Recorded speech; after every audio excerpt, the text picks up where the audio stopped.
afternoon or night, depending on where you are over the next week or so. The one we're going to do today is unusual. We won't be doing something like this again ever. This is all dedicated to one individual who's passed. I think, how long ago did Karno leave us, Evan? It's definitely a couple of years ago. Yeah. How many? A few years ago, about 7 or something like that. Anyway, this is all about Karno Walker. Now, some people might wonder, because we normally do different types of archaeology and prophecy, all sorts of things. Why are we doing one person? Well, it's got a lot to do with the fact, as people would know, we are highly committed to the fact there will be a change in the Earth's circumstances, vibration, and personnel. Our understanding is some will be leaving us because they're not welcome anymore. Well, it's a bit like this. Remember in the late 60s, early 70s, there was a protest movement where people in Sydney, Melbourne, and capital cities in Australia looked around and thought, this is not working. And all credit to the so-called hippies and the group that walked away, because they made an incredibly important first step. In the late 1960s, they realized the system we had was going to fall apart. We'll talk about prophetic, because it certainly has. But they walked away from something, but needed to walk towards something else. It's okay to walk away from the negative, but you've got to find the positive. And my understanding is people like Karno are our future. Some people might think they're a relic of the past, but they aren't, because he was with us less than 10 years ago. They aren't. They still exist. And there's one particular story we're going to tell you about where Karno lets us know that all the skills, all the talent, all the magic he has is not peculiar to Karno. Anyone can do it, but they've just got to know how to. So what we're going to do now is we're going to start. And what I've put together is I've put together some work that I've put in this book called Blak to My Roots. And it's a fairly small book, but in it are accounts of 11 different people about dealings they've had with Karno. Now, I've focused on the metaphysical, the spiritual, and if you want, the miracles, because they all fit into the description of what you're going to hear. Other people did it from different points of view, and everyone wrote differently. And what I'm going to say to people is this book is unique. Now, it may well be that some of the articles in there, that some are only a couple of pages long, some are longer. You might think, well, I didn't really want to hear about that one. I'm sort of, that didn't really interest me as much. Well, here's the point. There's 11 different stories there. I'm sure some will, maybe all will. But they're about someone else, someone you've never met anyone like, and I doubt there's anyone listening to this show now or as they join on over the next week that have dealt or met with a person like this. So what we're going to try and do today is introduce you to someone that is our future. And instead of having leaders that we have today around the world, and I'm not going to mention their names because they're all pathetic, our future should be about people and with people like this. So let's begin, and I'm going to do this chronologically. Some of this, not all of it, is in my account of my dealings with Karno. Have I disappeared, or you're still doing things? No. One of the streaming locations failed. Thank you, Facebook. Oh, again? Yeah. Right. Funny enough, it didn't the other day when you did the little reminder to come today, but every time I have to do a conference, it fails. Right. All right. Off to a good start, and that's par for the course. Anyway, here we go. About probably 12, 13 years ago, I did a show, a radio show with a guy called Darren McElroy, who will be here soon. And we spoke about some of the early research we'd done, and we'd written 3 books for University Press of America. And it was a combination of Gnosticism and the dreaming. Now, we'd never been on country because we weren't invited onto country, and we'd never been anywhere and done any archaeology, have we? We were just writing. Yeah, just from the Research. Yeah, research. Like a lot of people do that. Yeah, You know, a lot of people collect together research. Graham Hancock's extremely good at doing that, and Graham will be in this show further on. We'll be talking about him, and others are too. Freddie Silver's another one. We've had him on our show. And some people do more archaeology, like Michael Tellinger. It varies, but it's all part of the same story.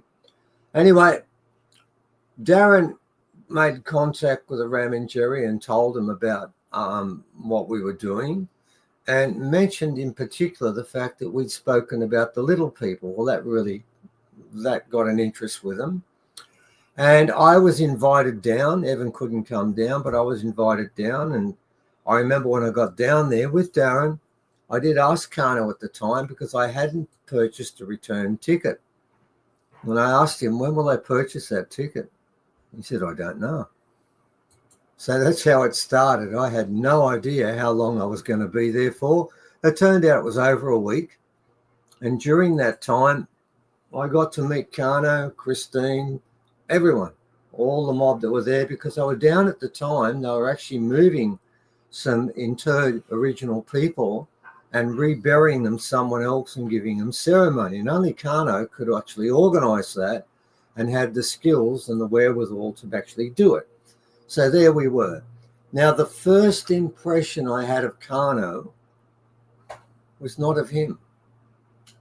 It was of a dog that sat around him, who was gone soon after, I don't know when, but it wasn't a normal dog, it was a dingo.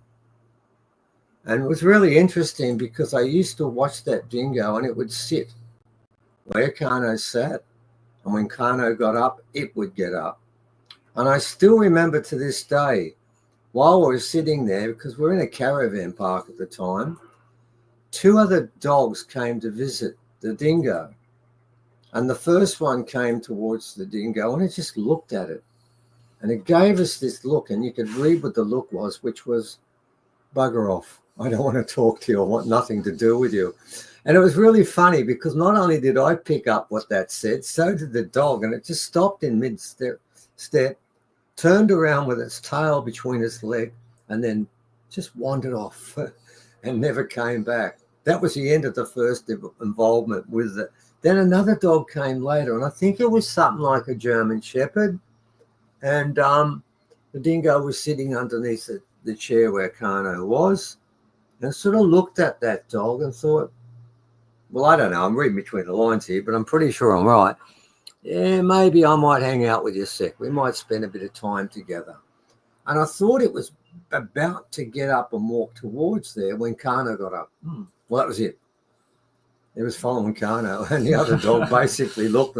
And the dog knew again, it was all done without any barks or whimpers or anything. And the dog knew straight away, no, that was it. I had my chance. It's gone now, and it left too. So it started off like that. And after about a week, I don't know how long, because I'm not that good with numbers and days and faces, Karno came over to me, and I had my black folder where I used to write down information and stuff, and he picked it up and he threw it off into the distance and said, you won't need this anymore.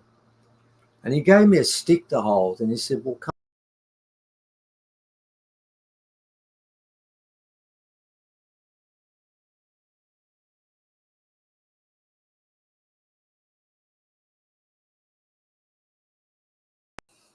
Sorry about that. Still trying to get one of the I give up. Okay. I'm trying to get one of the destinations to work, and it's not happening. Well, I think people are used to that by now. They come onto the other destinations after a while. No, I mean, it's our Facebook group that has more people than anywhere else. Okay. So I always try to get them on the work. But what happened was, just so you know, it's not actually my fault.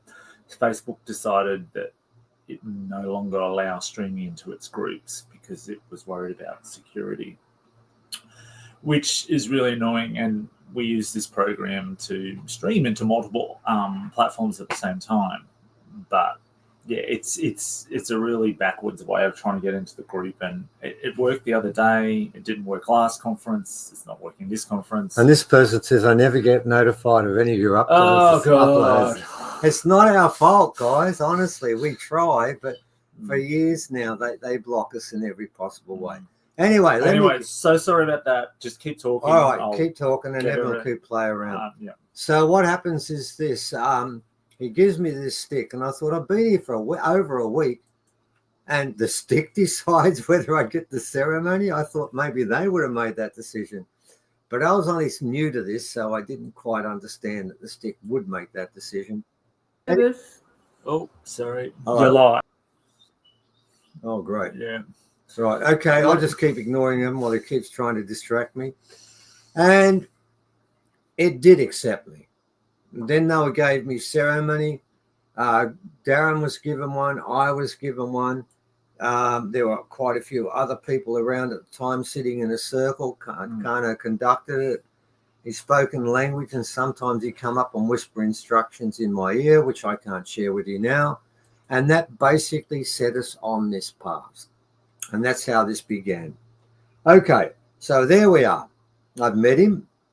I haven't seen magic or amazing things at the moment. I've just seen a stick and I've seen a dingo. I've seen a hint of things, but not specific.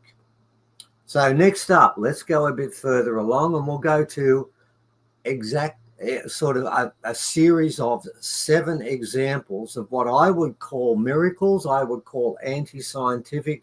I would call it metaphysical, mystical. I don't know what the right title is, but I know what it is not. It's against science. That's the one thing I can tell you. And to begin with, I've got to be honest, I was a principal. I was a principal in the primary school, the youngest in New South Wales. I was also a head teacher in high school. I was very much into mainstream empirical writing, thinking, writing up different proposals and thinking in the straight and narrow. I was inside the Department of Education. We do not do mysticism or magic in the Department of Education in any shape or form. So, I'm shocked to hear that. No, I'm sorry. I've been there. I was there for quite some time trying to fight the system and gave up. So what happens now? At this particular stage, I think he's an amazing human being, like a few other people. But piece by piece, that changes. And let's start with number 1, the standing stone side. And for those people who don't know much about it, you're not going to find out much today because we're not talking about the standing stone side as much, and we've got a book about that. We are talking about Karno's contribution there.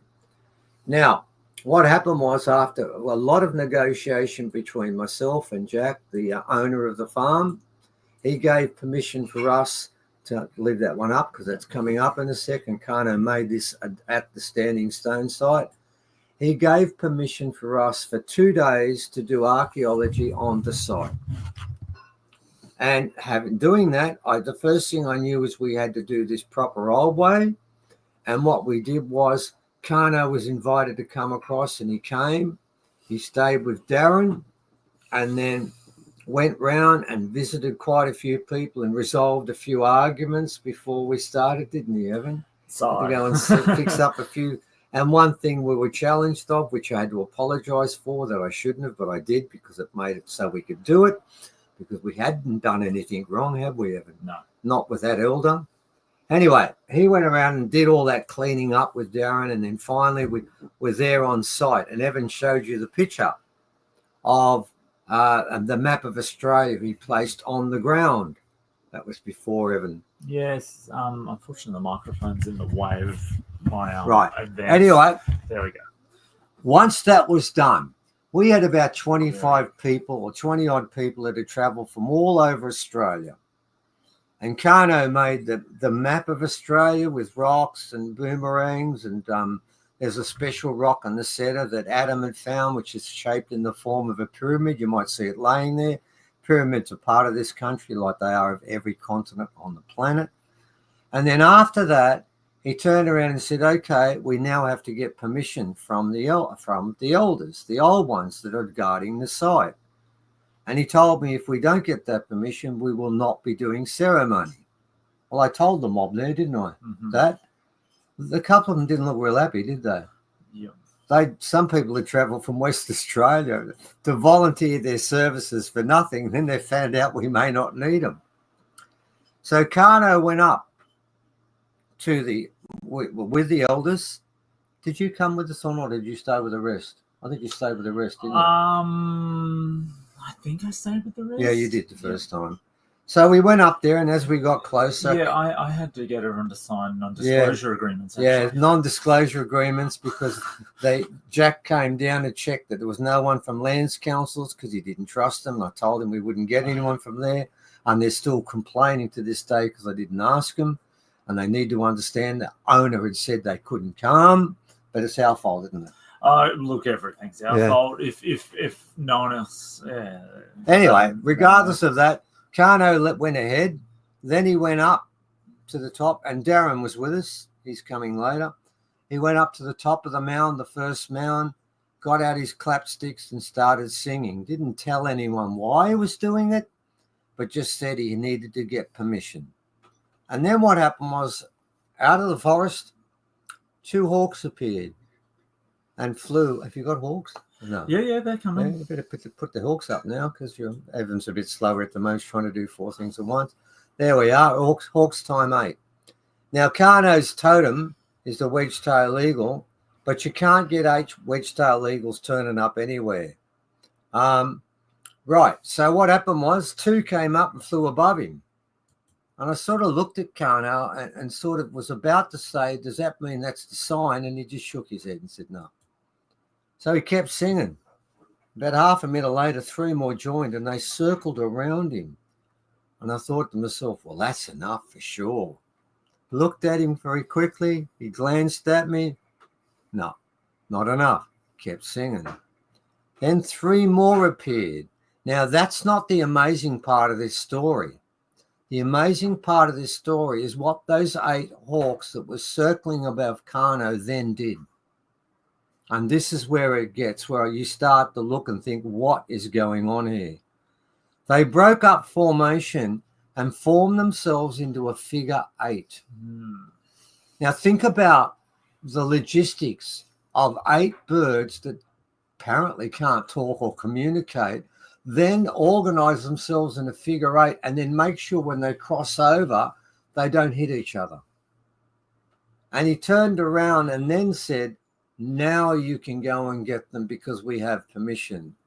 But he told me, follow the hawk. I thought, what the hell are you talking about? They're circling you. They're not doing that with me. But as I went down off the mount, in front of me, I could see the shadow of a hawk. And I remember he said follow, so I started to. But you can't walk after a hawk. You have to run. And I'm running. And I never got a chance to look up because I was going flat out. And I had to run 1.5 kilometers. And I got to tell you, all I was focused on was getting to the other side. And it looked a long way off. So I kept running, and I could see that shadow in front of me. I never looked up. And it dawned on me later, to go at the speed I'm going, considering a hawk can do 120, 200 Ks, man, I don't even think it was there. I think I was just following a shadow, right? And I think it was just another part of this story. Got there and told people, and then we brought everyone on country, and we spent the next 2 days there. But how do you get and train 8 hawks? You can't train them. He'd never been here before. And they're all wild. How did he do that? And that begins our process. Right. Now, that night we went back and we stayed at our place, didn't we, Evan? And we sat around the open fire pit that Evan had created. And that night, yes, and thank you for putting that up, Evan. That's a picture when you stand in the middle of the mound and you look west. Which you're not allowed to now. Oh, yeah. No. Well, no one's allowed to stand on the mound right now, I can tell you that. That's been legally made clear to me. And you see the shapes of 3 pyramids, but only from that angle. And I remember when Graham saw that, all he could think of was the Giza Plateau. And the 3 pyramids there are varying sizes, from largest to middle to the smallest. Not in quite that arrangement, but it does give you a couple of hints about what's taking place there. So, right, that night we're sitting around the campfire, and Karno spent the whole night basically insulting one person. Who was that, Evan? All night long. he was having a go at me for all the things I didn't know. And I remember at the end of the night, someone came up to me, Paul came up to me, and he patted me. How do you feel? You've been insulted all night long. He said, Paul, you don't get it, do you? He said, what do you mean? He said, well, what did he say to you all night long? Oh, nothing. He said, who was he talking to all night long? Oh, he's having a go at you. He said, well, that's an honour. Don't you get that? He spent all that time trying to teach me how to do things and showing me what I didn't know. That's what elders do. And I said, mate, I considered that a great privilege that he did that all night long. And this is quite funny because further on the next day, Karno must have known. And he came up to Paul and paid him out. Then he came up to us, didn't he, Evan? Yeah. With tears in his eyes and said he's insulted me. He said I made fun of me. I said, yeah. And I said to him, mate, that's an honour. That's an honour. So just so people know, he had a nickname for me. Yes. So, I'm not the best camper in the world, eh?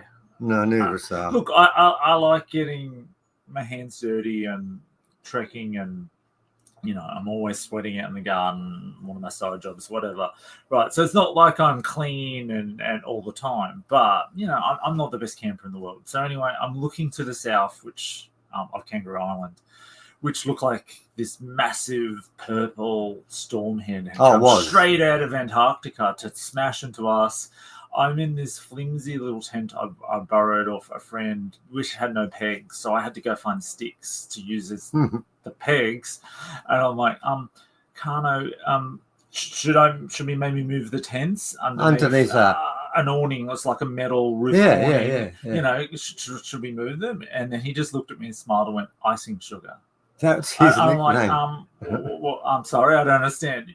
Your name is now icing sugar. And I'm like, I still don't understand. I'm like, if it rains on you, will you melt like icing sugar? Right. And so that was my name for the next. So this is the way he does things, but he always does it with a smile on his face and with good intentions.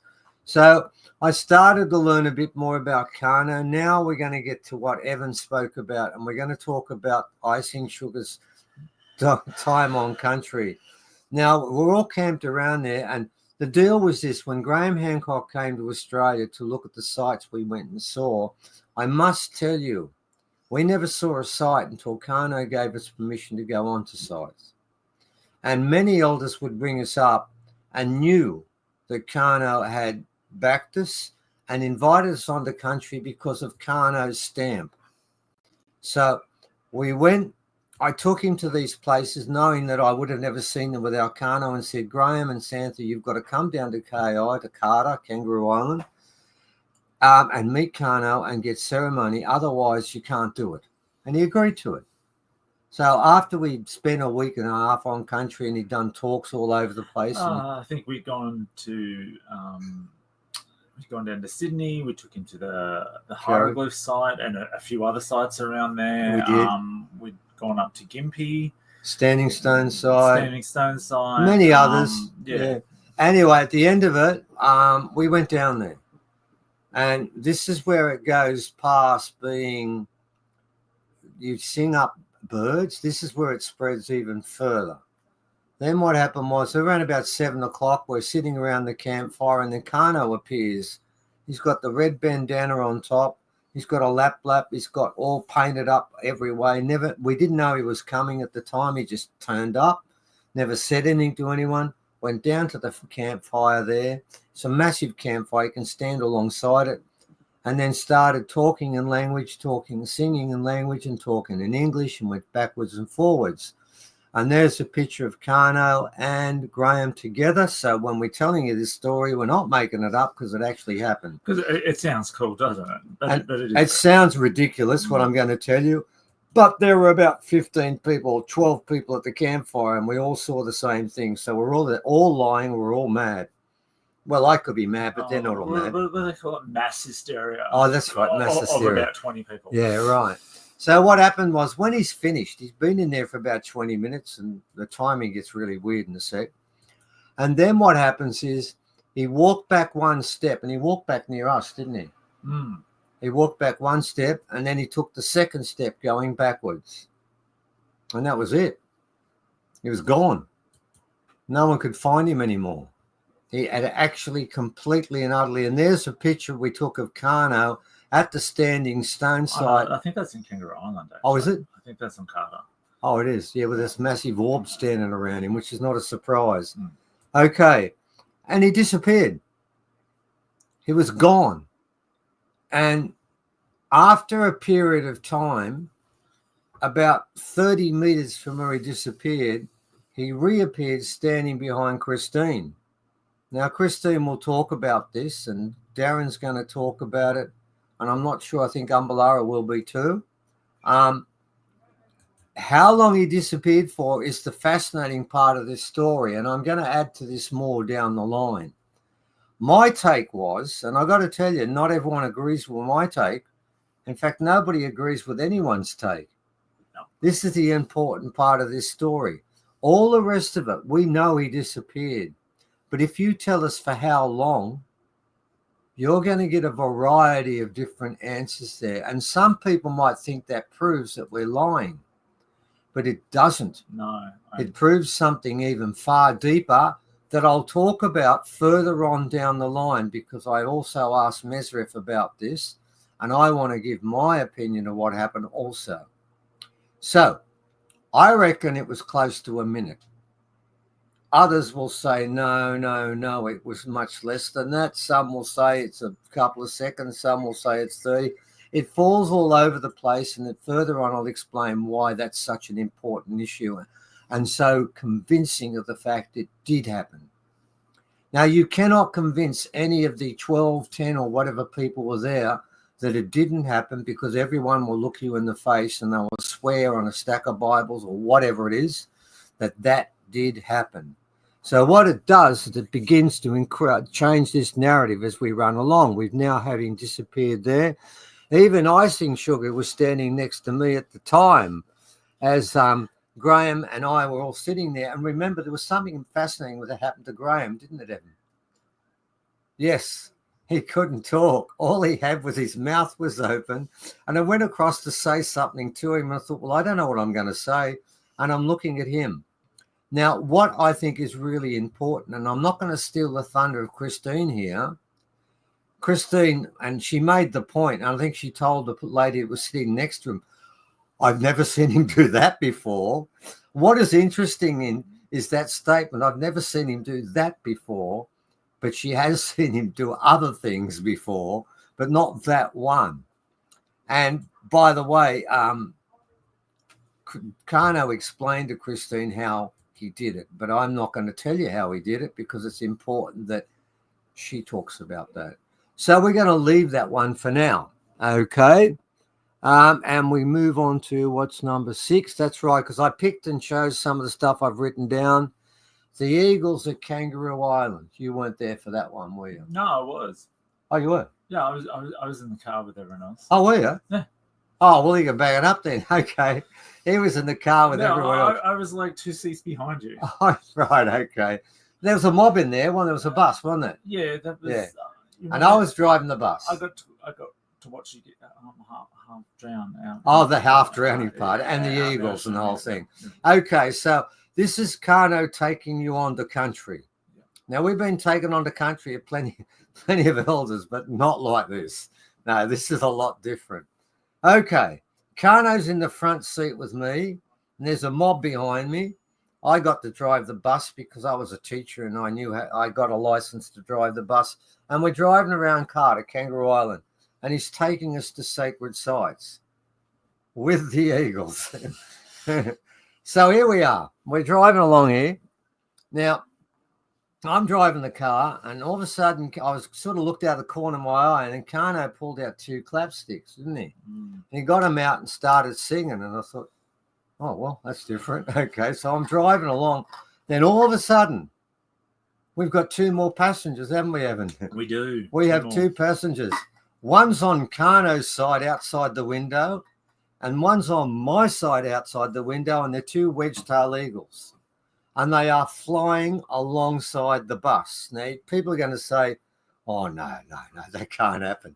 It did. He's there. I'm there. Darren was there too, wasn't he? Yep. No, man, we all saw it. Now, I've got to tell you, it's hard enough driving a bus when you don't do it often, but when you've got a wedge tail over there and then you've got one probably about 3 meters away from me, escorting me on the other side, and I'm trying to watch the road, and I'm looking across while I'm doing this, and I've got these two things flapping alongside me. Yeah, and they're looking at me all the time. And one time when I'm driving, I looked across, and that bird was looking directly at me. And it's really difficult to drive when that's taken place. This is going on for about a minute. It's not just they popped down and had a look. They were staying while he's singing. And that's the point. And you're going to hear a story about Christine, and she's going to tell you about him singing up ants. So what have we got so far? We got the hawks in the first one, haven't we? Now we've got the cousins of the hawks, the big wedge tails.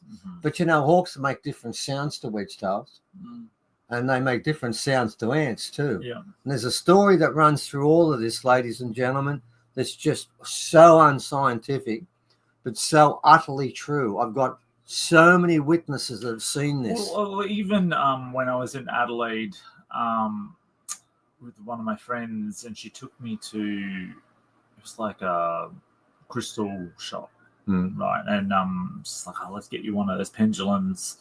And I went in there and just started chatting to everyone, and then they got all excited and went, "Oh, you know Karno?" And I went, "Yeah. Yeah, he used to come here all the time. This was his favourite crystal shop." And one time he called... No, can't sell it because Christine's going to talk about that one. Oh, right. Okay. Leave it alone. All right. Christine's got plenty of stuff to talk about too. And Christine, we're going to make sure, because I know she's watching, nobody steals your thunder. Sorry. Okay, leave that one alone. Okay. So there's one that you're led into, but you can wait for later. There's a teaser. That's a teaser for Christine's work there. So here are we back there. Leave that alone. Yeah. Right, because so many things happen when you're with Karno, you can't remember them all. So what happens is, here we are driving along. 8 in the bus, 2 outside the bus, all together. Then all of a sudden, Karno stops singing. And almost instantaneously, you look around for the eagles. They're gone. They're gone. But then we pull up at the beach he wanted to take us to, didn't he? Yeah. And who's waiting for us down on the beach? Eagles. The eagle. One of those 2 eagles is waiting. So what Karno says, well, hang on, before we start, I've got to go down and have a conversation and chat with them. And yes, ladies and gentlemen, he said, I have to go down and have a conversation and chat with them. And Christine's going to talk about them Karno having a conversation with a whole mob of other wild animals, but they're not birds this time. This actually, it goes across all animal kingdom, the stories we're going to tell you. And it asks questions that no scientist on this planet can answer, but he can. So what happens is he goes down and has a chat with the eagles. And we're sitting there, and fair dinkum, they were next to each other and they were talking. We don't know what they said, but that eagle was listening to everything, wasn't he? And they were sitting there together, and it was standing on the beach. How many people have seen an eagle standing, not on a perch, but just in the sand waiting for Karno? So then, after he's finished, he says, yep, now we can take you around the beach. And we did, didn't we, Evan? But one of us went through a pretty poor time, and it gives you another part of Karno, doesn't it? So, great beach, but I've got to tell you, this beach faces south. South of Kangaroo Island is Antarctica. Anyway, we get out to this area there, and Karno's asking me questions, and he turns around and he says, he looks at those rocks that are out in the water there. And he says, because Karno would ask me questions all the time, and nearly every time I could never get it right. This time I did. I was quite proud of me. He said, what is that? And I looked at it and I knew straight away, because I've been doing a fair bit of work with original people all over the place. That's a fish trap for Karno. And he said, well, it's about time. You finally got something right. You better go and have a look at it. Now, the fish trap was about 30 metres out, wasn't it, Evan? Yes. 30 metres out. And I looked at him. He said, what do you mean? He said, well, you talked about it. Go and see it.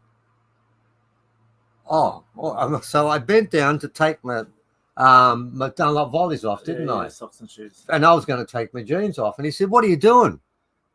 I said, well, I'm going to take these things off. No, I said to go now. And of course, this mob were watching it, weren't they? Don't worry, me and Darren were having a good giggle. Yeah, I heard about that. Darren was there watching it too. And I said, but he said, no, go and have a look. I thought, oh, no. So I walk out. And I'm going to tell you, you might have jeans on and you might have done what volleys on. But that water's still cold. It's still cold. No one else was swimming in there, were they? No. Nobody would be that silly, would they? Maybe some seals. Yeah, seals. Yeah, they could have been in there. I didn't see them because I was too busy. Anyway, I got to the start of the fish trap, and I said, "I've seen it now, Karno. Let's go back in. Let's go back in." He said, "No. You walked the whole trap out since you claimed it is one year. I want you to look at all of it." Well, I spent about 5 minutes out there, and when I came back, I was freezing cold. But we got back in the bus, didn't we, Evan? Because this is not all of what I'm telling you is leading up to the main part, isn't it? So we got back in the bus. I wasn't that happy. I was pretty knocked up because bit wet, bit cold, bit soggy, and I'm sitting on. I put a towel underneath the thing there, but it didn't help much because the jeans have absorbed that ice water. It wasn't water. And I'm sitting there shivering, driving the damn bus. And anyway, we come around this corner, and up there's a hill, isn't there? Yes. And then Karno says, "Stop the bus." I thought, "What? Stop the bus?" So I do. And I said, "What for?" He said, "Look there." And what was on the fence post, Evan? 2 eagles Mating. And he said, "We've got to wait." And I don't know if anyone here's ever seen 2 eagles mating, but they don't normally do it on the main road. But this time they did. Funny enough, I've seen them do, and I think it was a message from Karno too. Oh, that one, years yeah. Later, I saw them, 2 eagles with their feet kind of intertwined, but still flying through the air and doing an acrobatic somersault. Because I had been cursed again and was just hanging out the washing, having an existential moment, like, for the love of God, again. And then the moment I looked up, that happened. And then, honestly, about a meter from my head, they split apart. I thought they were going to crash into me. No, they got that close. No, Karno was giving you a sign.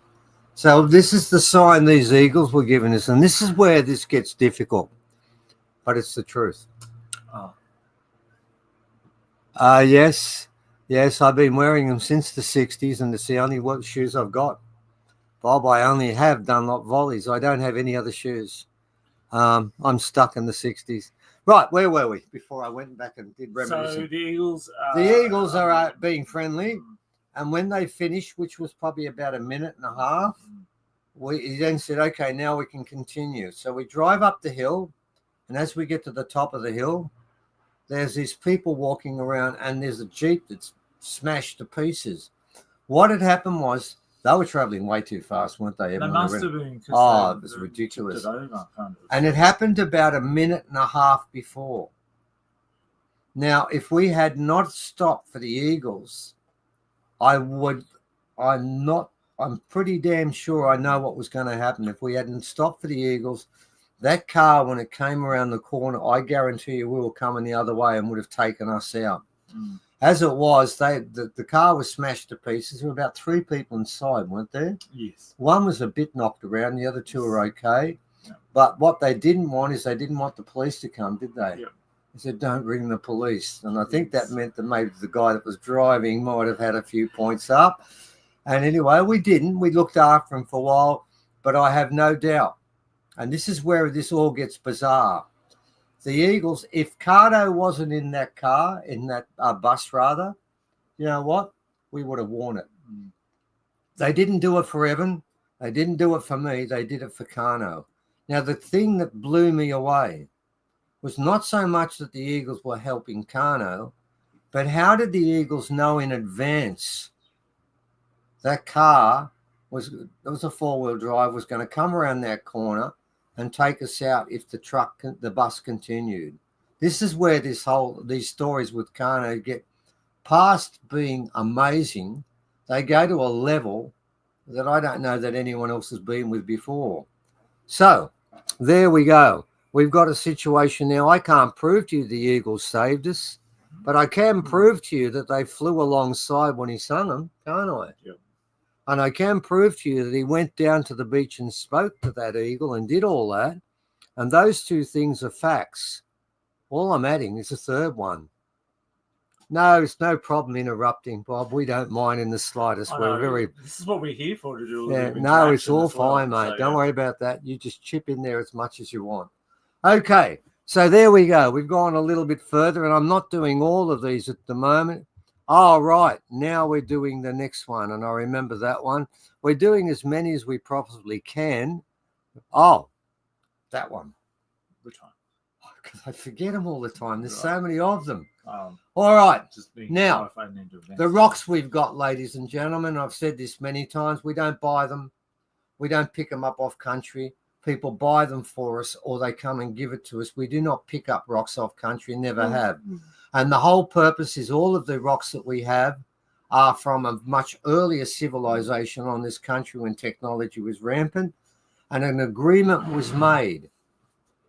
And I want to tell you how it started. An agreement was made between myself, Evan, Ros Mulder, who bought most of the rocks and gave them most of the rocks to us unconditionally, that they would all be stored on Ramindjeri country down at Carter.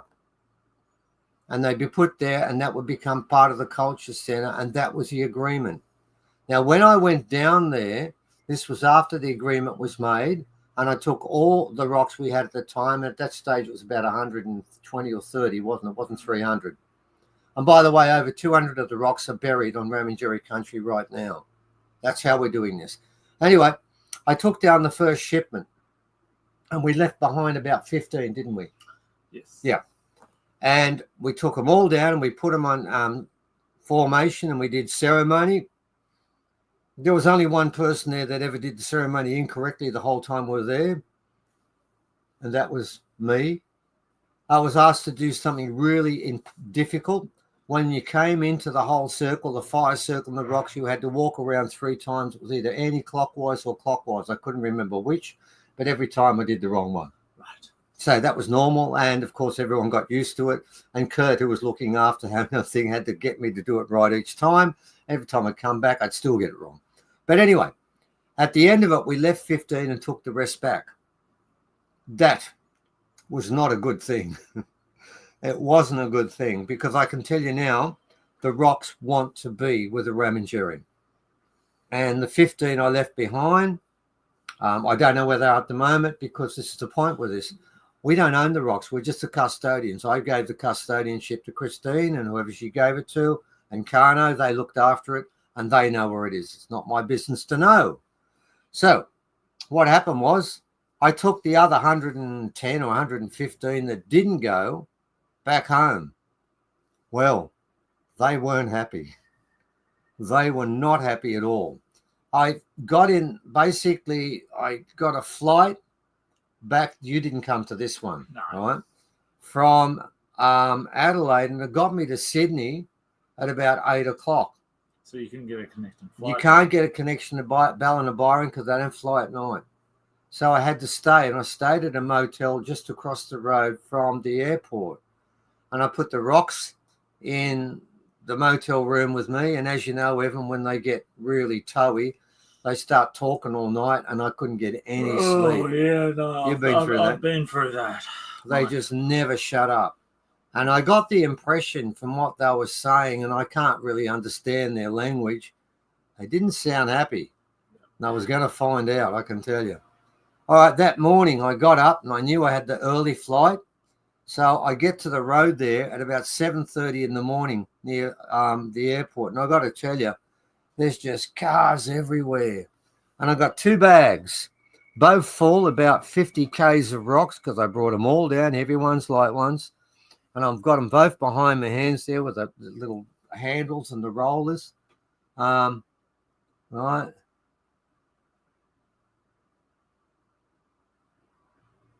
Okay, well, someone's asking about the books there that Evan just asked me to look at. Now, where was I? Oh, right, I'm at the road there. And all these cars are racing past. There's no stop sign, and there's no walking thing, no button to press. And I'm about the stage where I knew there was a button to press. It was about 400 meters up the road, but I was going to walk up there and do it when I could see a bit of a gap. And I looked ahead, and about 300 meters away, I could see this big truck, and he went like this, like walk across, and like he was going to slow up a bit so I could get across. So I did. I got there, and I started making my way across there, and I'm about 3 steps across, and I got my foot in the air, and something grabbed my foot and pulled it out from under me. And I've got both the bags with me, and I've got myself, and the hands have come off the bags, and they've flown forward. I fell on the bitumen. I scraped the side of my face, and there was blood coming out through there. I've got a mark on my hand there when I landed like that, and it's going to stay there for the rest of my life. It ripped all the flesh away, right? And further on in the piece, I'm laying on the ground. The 2 bags are laying next to me, and I look up and I can see this truck fishtailing from side to side because he slammed on his brakes. I'm thinking, well, this is a good way to go out. I'm going to be laid out and killed and squashed on the road next to the airport, and no one's going to be able to help me. So I'm sort of laying there, and it's sort of like you're in suspended animation watching this truck, and I could look up at the driver because it was a big screen, and I could see the horror on his face, like I'm going to take this guy out. And the truck stopped about 1 meter from where I was laying.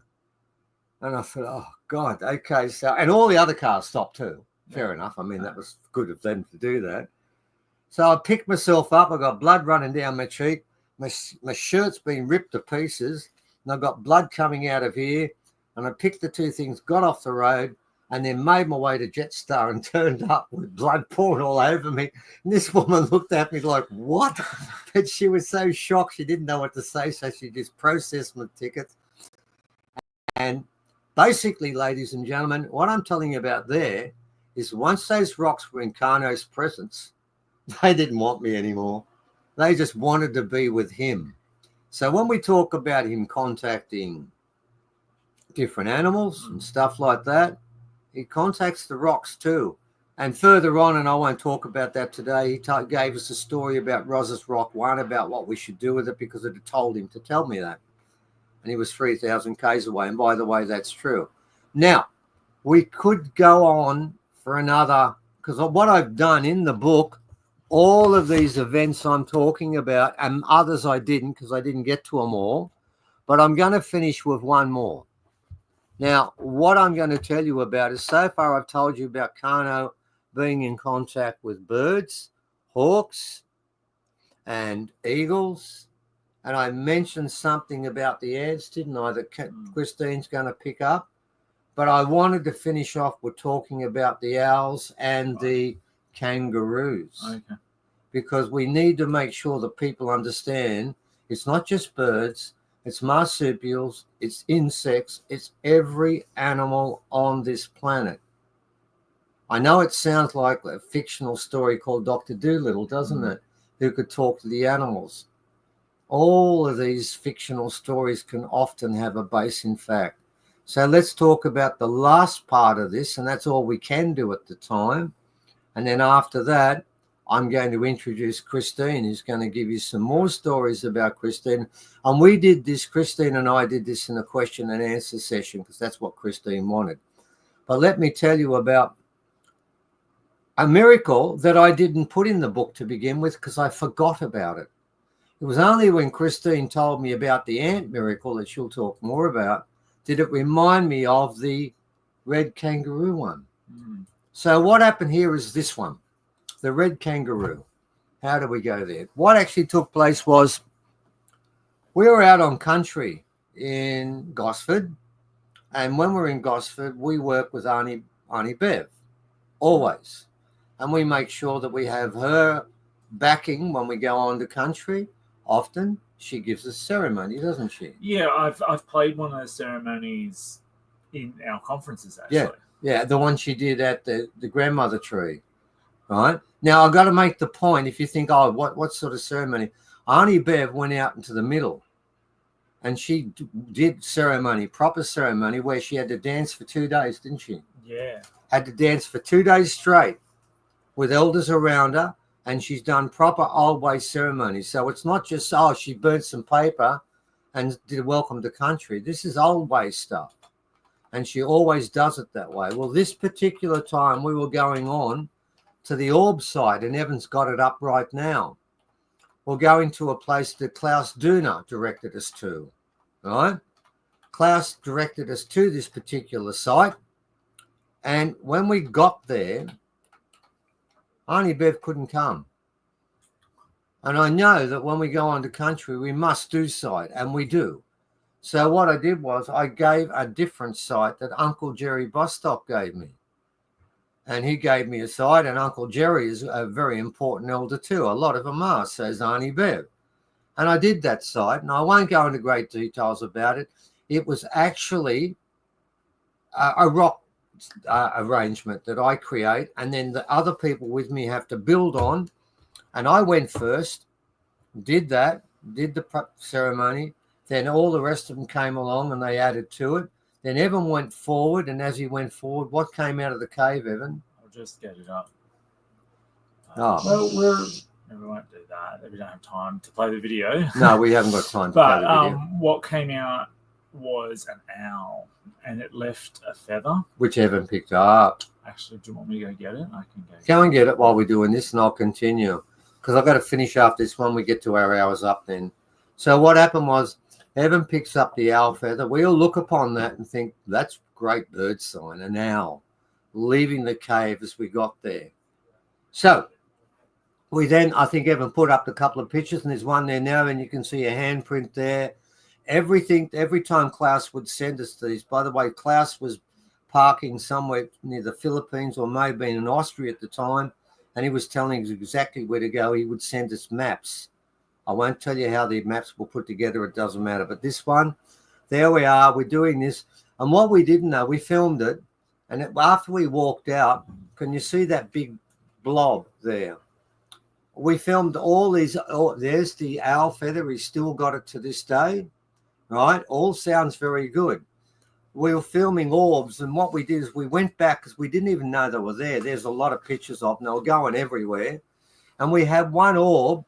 And Sean was there at the time, and he was filming, and it came to the side of his body that, around the head, and came around the other side. And I thought, well, that's not dust. That's a conscious decision to change the way it's moving, to walk around someone, like dodging someone you're running towards. That time requires conscious thought and intelligence. And I thought, we've filmed something quite amazing.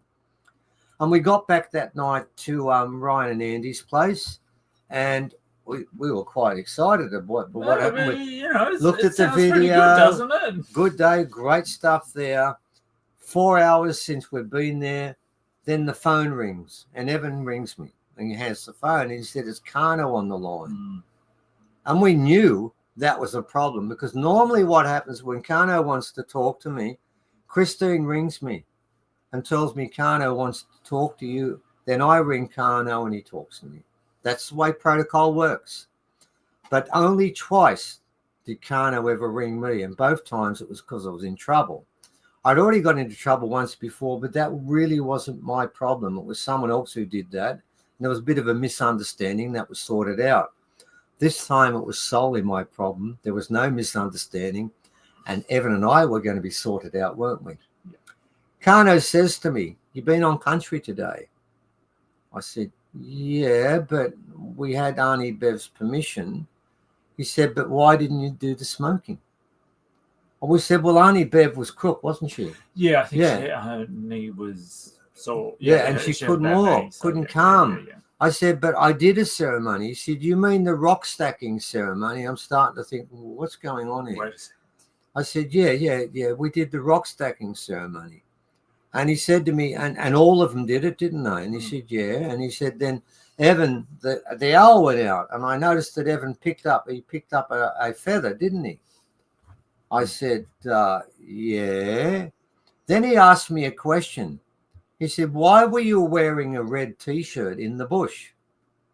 And I wasn't I? Yeah, it was pretty bright red. And what did the red T-shirt attract for half an hour? A black helicopter. A black helicopter, because we've had black helicopters in the country before, and they were tracking us. And they were flying around and around and around. And we couldn't get away from the damn things, because here we are walking through the green bush and I got a red T-shirt on.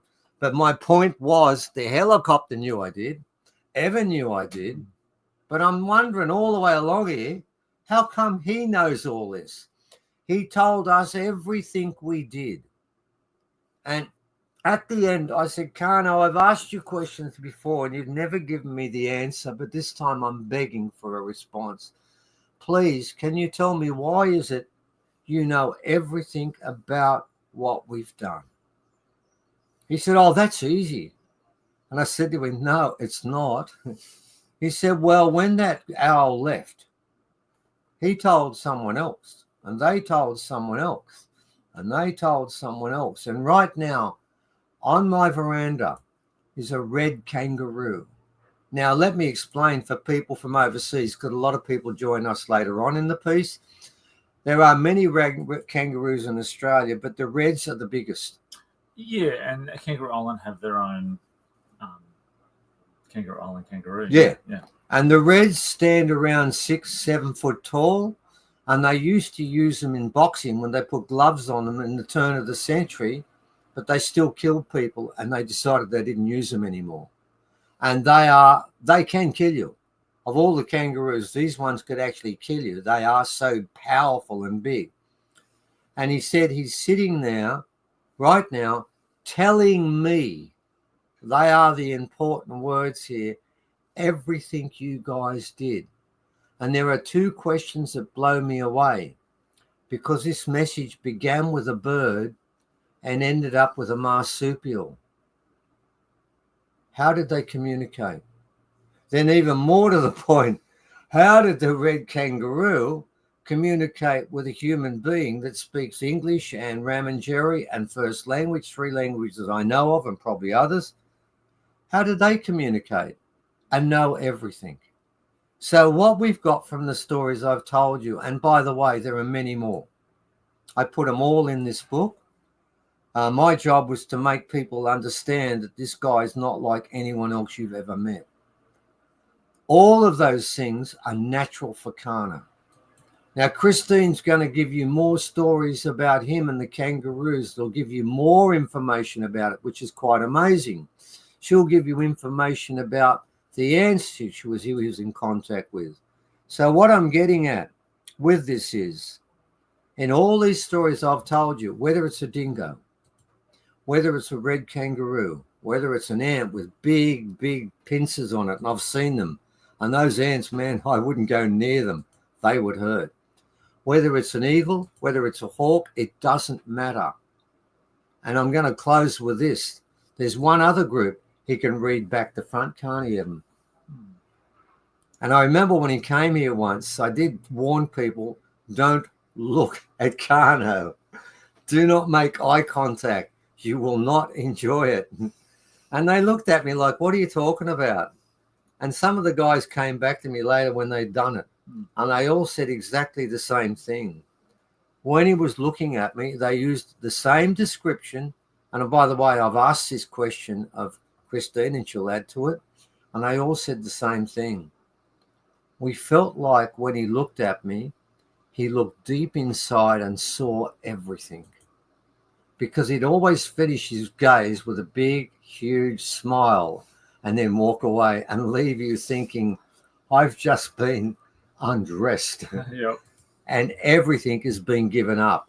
So what I'm getting at, not only can he communicate without words with insects, with birds, with marsupials, he can also do it with a mammal called human beings.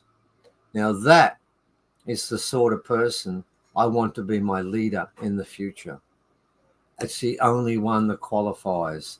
So, ladies and gentlemen, what we've done in an hour and 5 minutes is I've given you a sort of an introduction to one aspect of Karno.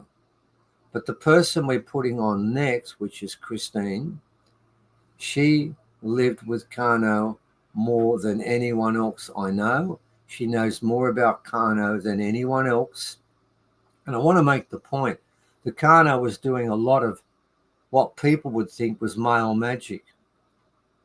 You've got to understand you're not quite getting that right. Anything that Karno did and said, Christine knows. So after we've spoken about it, we figured the best speaker first. We have 3 speakers. We have Christine, we have Ambalara, and Darren. Darren will be here soon. So what we're going to do now, Evan is going to put up Christine's piece of work. Donnie, he was an elder. He was a clever man. He was a psychic. He was a culture keeper. He was, I don't know what damn black belt he was for karate, and he taught a form of martial arts that was unique to Australia. There were so many aspects to this man. He was also a guitarist, wasn't he? He was in a band. Karno was everything. He was everything. All right, ladies and gentlemen. I'll bring up your session with Christine. Yep. We did this a couple of days ago just to make sure it worked out properly. And if it didn't, we could have time to do it again because Christine, like me, is not very good with computers. Plus, as we saw this morning, they don't always work, even when they should. Okay. Hit it on. You're live. Beautiful. Okay, Christine. For everyone who's just joined us, this is Christine Walker, Karno's wife and my boss. Okay, Christine, we're going to ask a series of questions about Karno. And I'm going to start with one that goes back a bit. I want to go back to a particular event, which is the Sydney Olympic Games. And so before talking about Karno, could you tell me something about Karno started up a security business. Now, why did he do that, Christine? Well, it's had a lot to do with him being chairperson of Black deaths in custody at the time, and there was no justice for the families. Mm-hmm. So he thought, well, he wanted to have a black security group that actually worked particularly with the black fellas because they weren't getting a fair deal, to be honest. And he was very passionate about the justice system back in those days, to the point that a lot of people called him a activist and stuff like that. But he was a very passionate person about the family members that are actually dying in custody and just getting nowhere with it. So he decided he would just have his own security company. He worked with all the functions that, the music functions, the football functions, whatever it is, that they can have their people there, that they got people that they can trust. Mm-hmm. Is the main thing. People that they can trust and go to if there's anything going on. So it was as much a security system as it was a sort of counselling system as well, wasn't it? It absolutely was, yes. Yeah. And how did that end up with both you and him at the Sydney Olympic Games? Can you explain to us how that came about? Well, I don't really know how that happened. It just happened. I just assumed that all companies, security companies everywhere, was invited to be a part of the security for the Sydney Olympics. Yeah. But not so. We were signalled out to help with so at the time they thought there was going to be a lot of Aboriginal protesting and stuff like that. So they thought, well, why not get a group that can actually, one-on-one personalise it a bit, Yeah. So the actual director, Paul Donato, he actually come to us and asked us to be a part of it. And the only other security that in South Australia that was involved was Chubbs, and that was only the alarm systems and stuff. So here we are sitting with the big knobs of the Sydney Olympics and having a meal with them and having a drink with them. We both had Coca-Cola at the time, and they couldn't believe that he was a black fella here that didn't drink alcohol. Oh, no, stereotypes are everywhere. Yeah. And Karno just said to him, no, that's your poison. If that's what you want, I want a Coca-Cola. Oh yeah, we ended up working with another group over there, and we worked over there for the 6 weeks, and they wanted us to stay for the Paralympics, but we had to get back because we also were involved in doing security up in Alice Springs with the Wirritjin festival at the time as well. So I got back to Adelaide, then straight up to Alice Springs. Yeah. Okay. All right. Now, I am going to get to some specific events, but I want to cover a few things. And one thing I've never asked before, when I was sitting down thinking about this, it just came to me. I mean, we'll get to how amazing Karno is soon enough, but one of the things I wanted to ask him, what were his inspirations and role models? Did he have an inspirational role model that guided him as he went through life? Not really. Yeah. Not really. I think he was spirit driven, really, because I mean everything he practiced was all about black fella, white fellas working together. Yeah. It was all about truth and honesty. Even with the native title, he actually was told by the Justice Mansfield that, Mr. Walker, I can't listen to you unless you actually put in a claim. So he was forced in putting a claim in, because the two reasons of why we were actually there in the native title court was because he wanted the rights for the Ramindjeri people to speak on their own country, Yeah. and not other groups, Yeah. and also to be recognised. Yeah. They were the two reasons. Yeah, that makes sense. Yeah. Not him be recognised, the Ramindjeri be recognised. Right. Okay. Now, you did mention this word, and I'm going to put this question in. It was further down the line, but now you mentioned it. Let's talk a bit about his vision. He had this vision and a word that was central to where he was coming from and where he wanted it all to go. And that word, as we both know, is Wirritjin. Can you explain to people? Because some people have misused this word, haven't they, Christine? They have absolutely, yeah. And it's for their own self-gain. Wirritjin, Karno's always had a dream that, well, black fellas work together too. You know, we all know that they just don't. But black fellas and white fellas all working for the same outcome, for a really good outcome. And, you know, if everybody got together against the government and all these legislations that they're making, what a power they would be. If they stopped fighting amongst themselves and all just joined together as one, joining together as one, that's what it's all about. Working together, walking together, whatever, as one. The government wouldn't know what hit them, would they? No, they wouldn't. And I think the government's role around this planet is divide and conquer. And the way to overcome that is not to conquer and not to divide, but to unite. That was something that Karno spoke about, I'd say, every day. That's a fair call, isn't it? It is absolutely a fair call.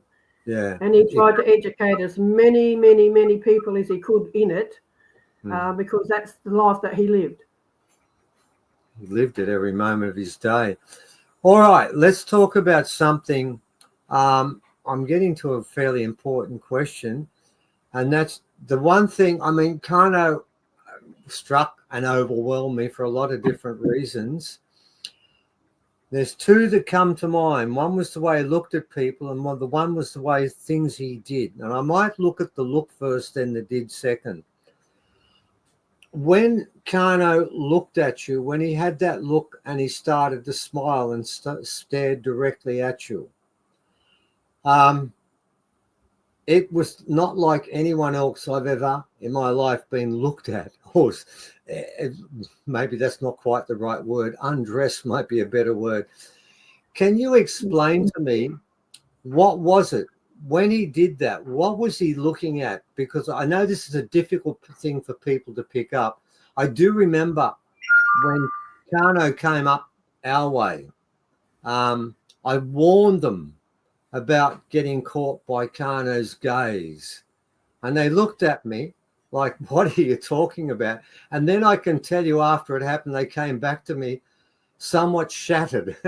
And basically they said to me, they felt like every secret, everything I knew or thought was on the table and he saw it. Can you talk to people about what it was about the way he looked at me or looked at anyone that was so different and so deep?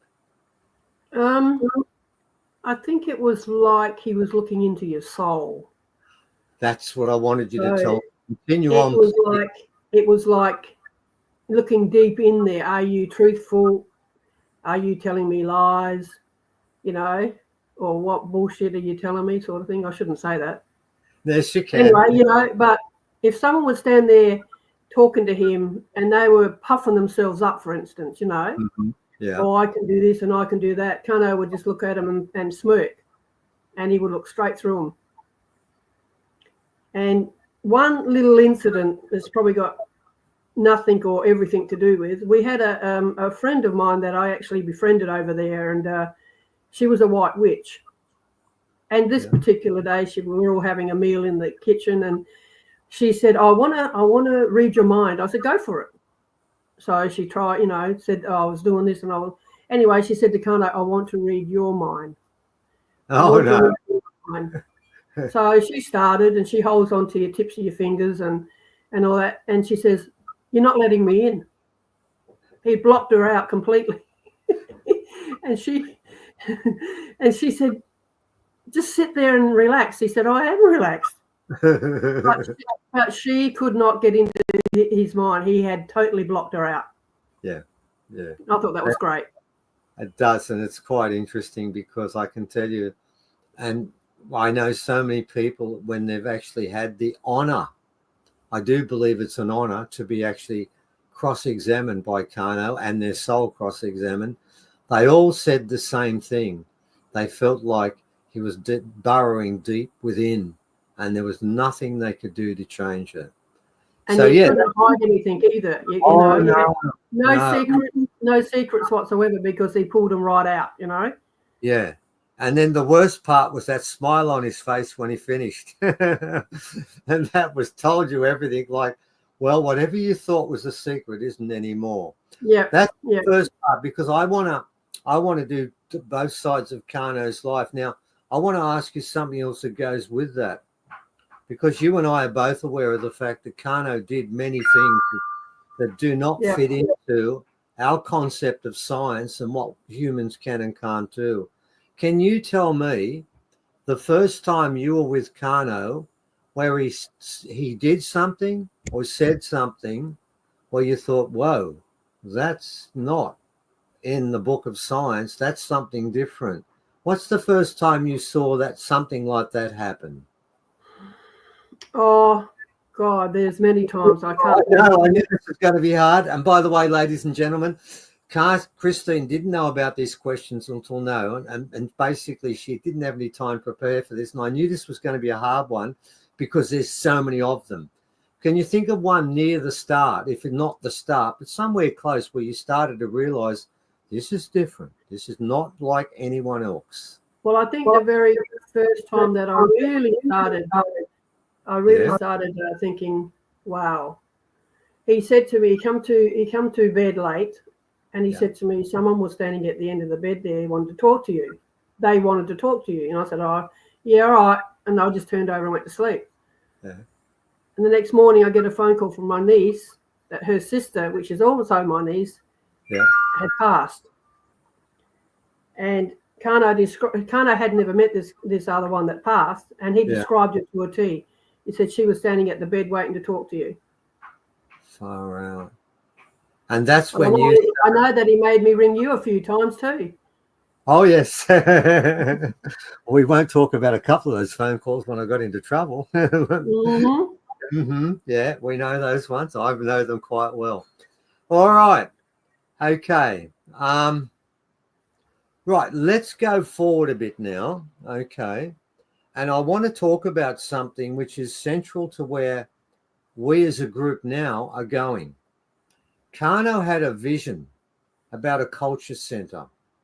And I'd like it if you could share with us what that vision was. And then I want to talk a bit more about how that ran for a period of time. And then we're going to go on to some of the things he's actually done. So could you start by telling us what Karno's vision of this culture centre was? The vision was, and he actually sketched it down on paper, and I think Umbalara's got that sketch somewhere. Yeah. And it was shaped like a goanna. Mm-hmm.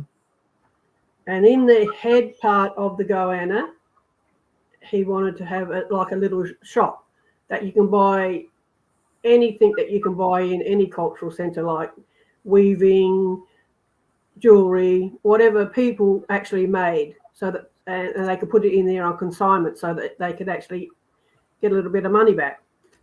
And then it comes down a little bit, and then it's like a little cafeteria next to where the stomach part is. It was like going to be a cement floor with a area upstairs where you can actually sit up and look at the stars and sharing the dreaming stories about the stars and stuff like that. Mm-hmm. And also, he said, I can use that area there as a barbecue get together, do my martial arts training there, and all the rest of that. And then at the end, as it goes around, then of course the tail.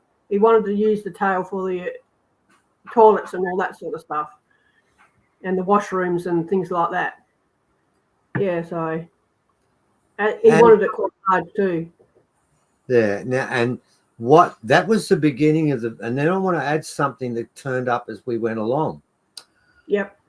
Then when I sort of came onto the scene a bit, and Karno gave me ceremony, and I want to make. I know you're going to talk about the part where the artifacts and the rocks and all that go as well. Yeah, coming up. Yeah, that's right. Okay, when Karno gave me ceremony, I want to explain to people at that time we'd never gone onto country anywhere. And I don't believe on walking onto someone's place until they're invited. I don't like the idea of universities just rocking up somewhere and turning up and telling people we're here. Karno actually gave me the right to go out into country and start doing what we're doing. And that turned out to be, of course, the rocks. And as people know, we've never picked a rock off country. We don't go and buy them. People buy them and send them to us. And we made an agreement, didn't we, Christine? And Karno made it with both myself and Roz. And we both agreed to that all the rocks would become part of this display. Isn't that the case? Yeah. Yeah. And what would happen is, as I was doing any of my work, and you'll back this up, Karno would be watching everything I did. And if I did something that he wasn't quite happy with, I'd get a phone call from you, wouldn't I? Absolutely. Absolutely. And then I would talk to Karno, and Karno would remind me of what my role was, what I should and shouldn't do. But for people and you would say, how do you do know? Oh, we'll get to that. Don't worry. I'm going to get to some of those ones. I'll get to that for sure. And I'll be talking about that on the day. But the most important part of this story was Roz, myself, yourself, and Karno all agreed that the rocks would become part of this culture centre. And we are still working towards that to that day, aren't we? We are. And then I want to explain a couple of events that took place during there. Now, the first time was I went down and took in fact, all the rocks I had at the time, which would have been about 120. It's about 300 now. I took them down and we laid them down in ceremony. And at the end of that ceremony, we started the process, didn't we? And I left some rocks behind. And I know that I left them with you and Karno, and you would know where they are now. And I want to make people very clear of this. Christine knows where they are, but I don't. Because some people think I'm claiming I own the rocks, and I don't. I'm the custodian. You've never claimed that. You've never claimed that. I know, but some people claim that I do. No. We made an agreement that they go with the Ramindjeri. Now, as that happened, and as we started to do that, that was meant to be a central part of this, wasn't it? It was, yep. And I think our idea was we wanted to put this into formation and people could sit inside it. And the idea we also wanted it on display as well. So we also wanted them on display. Happened Kangaroo Island, wasn't it? Carter. Yeah. It was going to happen, and that was going to happen. Carter, Kangaroo Island, Kukakunga. Thank you. Right. Is the Ramindjeri word for Kangaroo Island. Right. Kukakunga. And then I sent the first rocks down, and I said, okay, I will bring more down. And then as we were going to get into that process, unfortunately, Karno left us, and then something happened, Christine, to the culture centre. Would you like to explain to people what then happened that stopped us from bringing the rest down? Well, are you talking about me getting kicked off of the property? I am talking about you getting kicked off the property, Well, definitely. The ILC, Indigenous Land Corporation, chose to believe that me, as they put it, a white fella, should not stay in that cultural house. Mm-hmm. Unbeknownst to them, not quite white, I might add, Mm-hmm. but they even took us to court, and I stood my ground for as long as I could until they were actually threatening to bring in the federal police to rip me off the property. Yeah. I hung in there for as long as I could. You did. So therefore, I end up giving in and coming to Adelaide. And then we decided that if we could, we would try and do the same thing that Karno wanted there at the next best place in Ramindjeri country.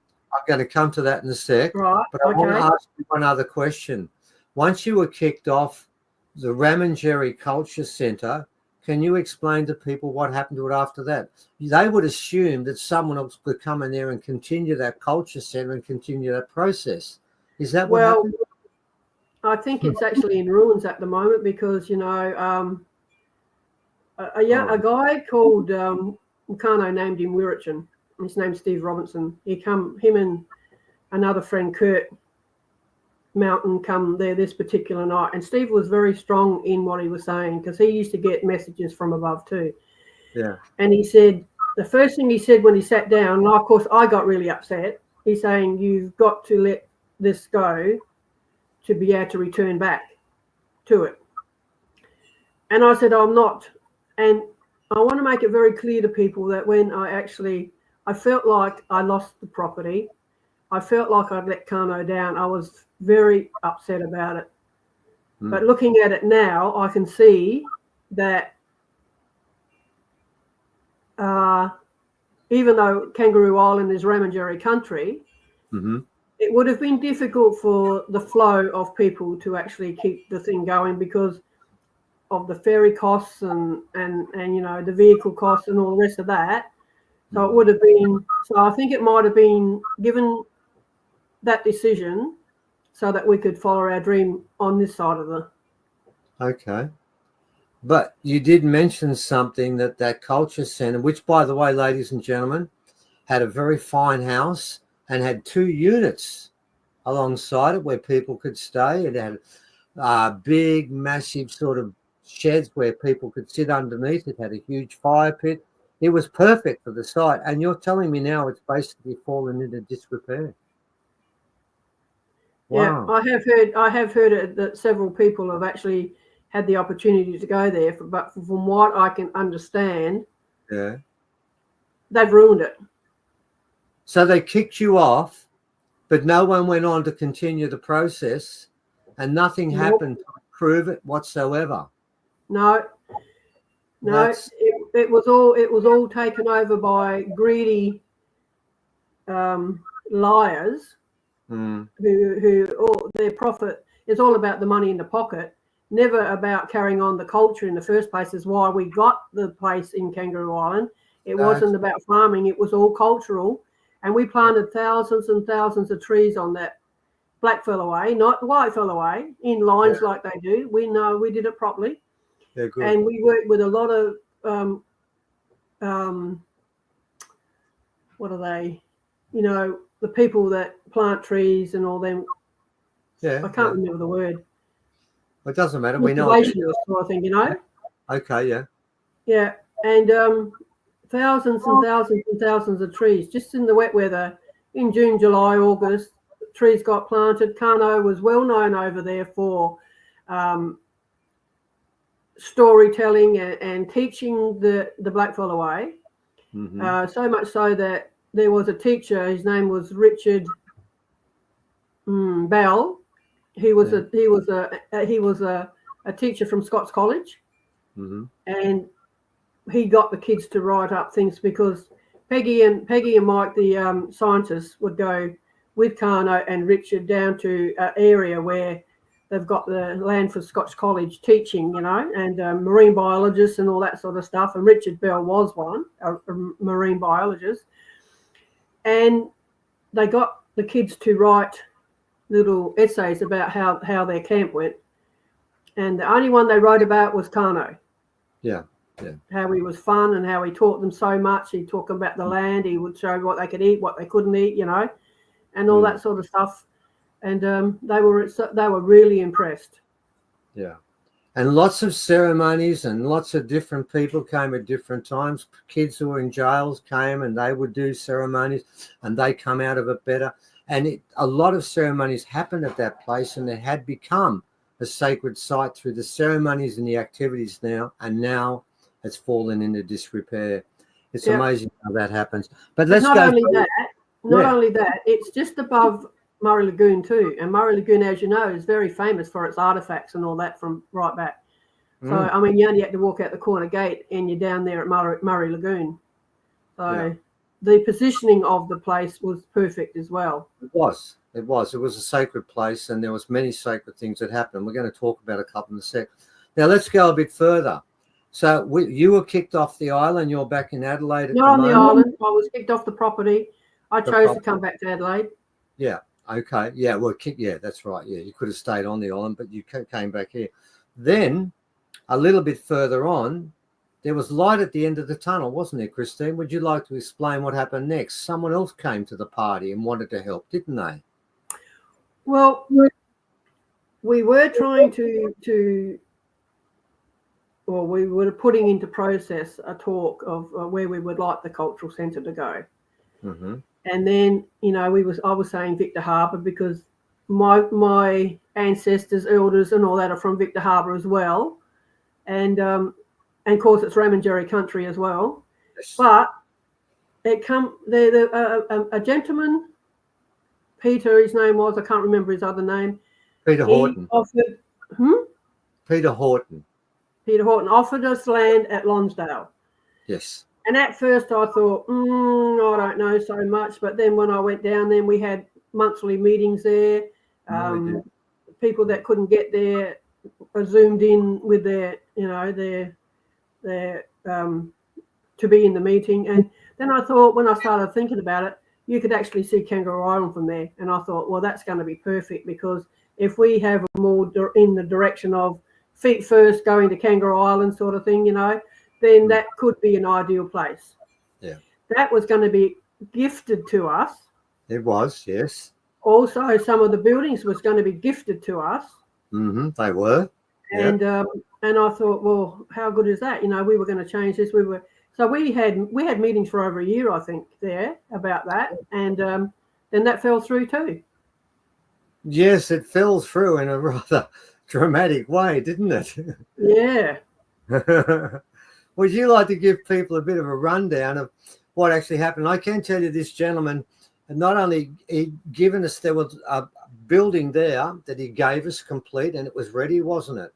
He laid down hundreds of tons of sand for so that the other buildings could be put there too. Not quite a goanna, but a beginning in that direction.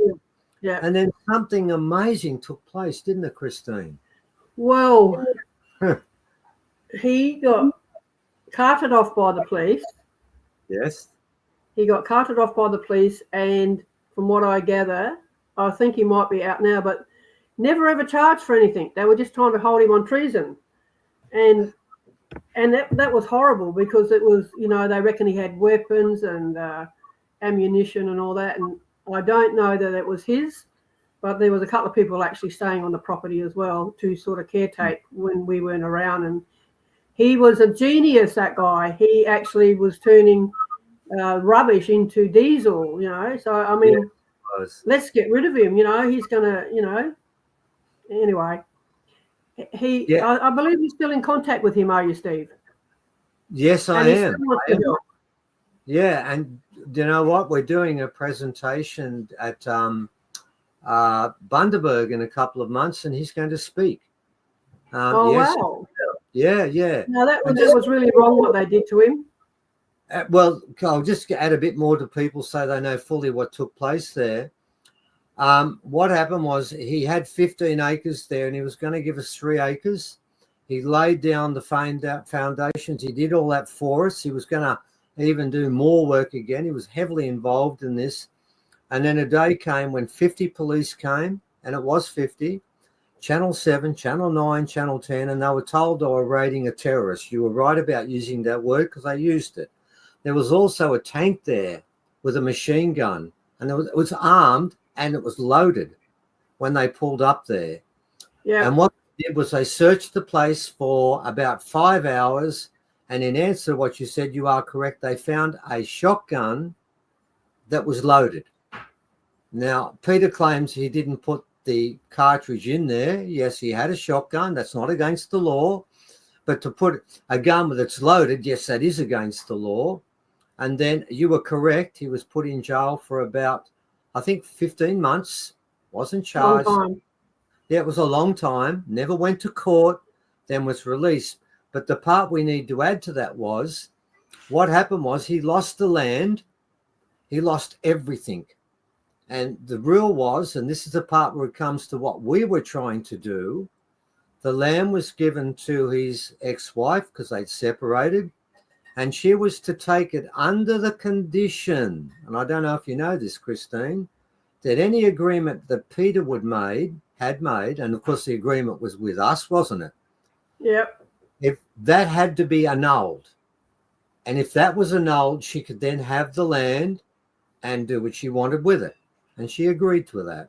And that meant that our second attempt, and by the way, for those people who think it wasn't close, by this stage, you had about 15 rocks. I brought another 200 down, haven't I? Yeah. And they're still somewhere in Adelaide buried, aren't they, right now? They are. They are. And again, they don't like me, do they? Oh, I don't know about that, but I mean, I know you walked past them a couple of times, and you sense their power. They're incredibly. Is that what it was? Yeah. I just felt like they were attacking me. Well, actually, they attack everyone but me at different kinds. Oh, and they've attacked me quite a lot too, I can tell you at the start. But they're very much addicted to protocol, and as you know, Karno was a stickler for that word protocol, wasn't he? He was, absolutely. Yeah, absolutely. And I think he still is.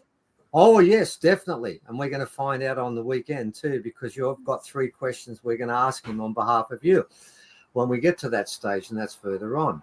So that's what happened. We're twice up that it happened. But we haven't given up on this, have we, Christine?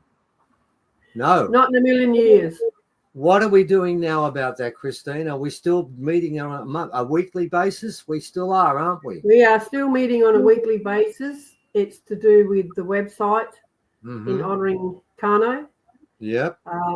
We've actually got together and wrote a small book about him on people that knew him the best. Yep. Yes, we could have added a lot more people to it. But we were in a hurry to get that out. We were. So can I tell? Yeah, go on. Whatever is happening, we're actually the funds that's coming in. We're going to keep it coming, and it's going to eventually go to the cultural centre. Yeah, and we do have another place and a plan for another location, don't we? We're tentatively. Yes, we do. But we're not going to tell anyone. No, and I made a commitment that the rocks, when we shook hands, and we both shook hands with Karno, and then I think we did something legal too with a piece of paper. Yeah. And my commitment was this: while there was a 0.001% chance those rocks could go on Ramindjeri country, the rocks in Adelaide stay, the rocks you've got have stayed, and the few I've got left are ready to go down. That has always been our plan, and it will never change. That's where we're up to.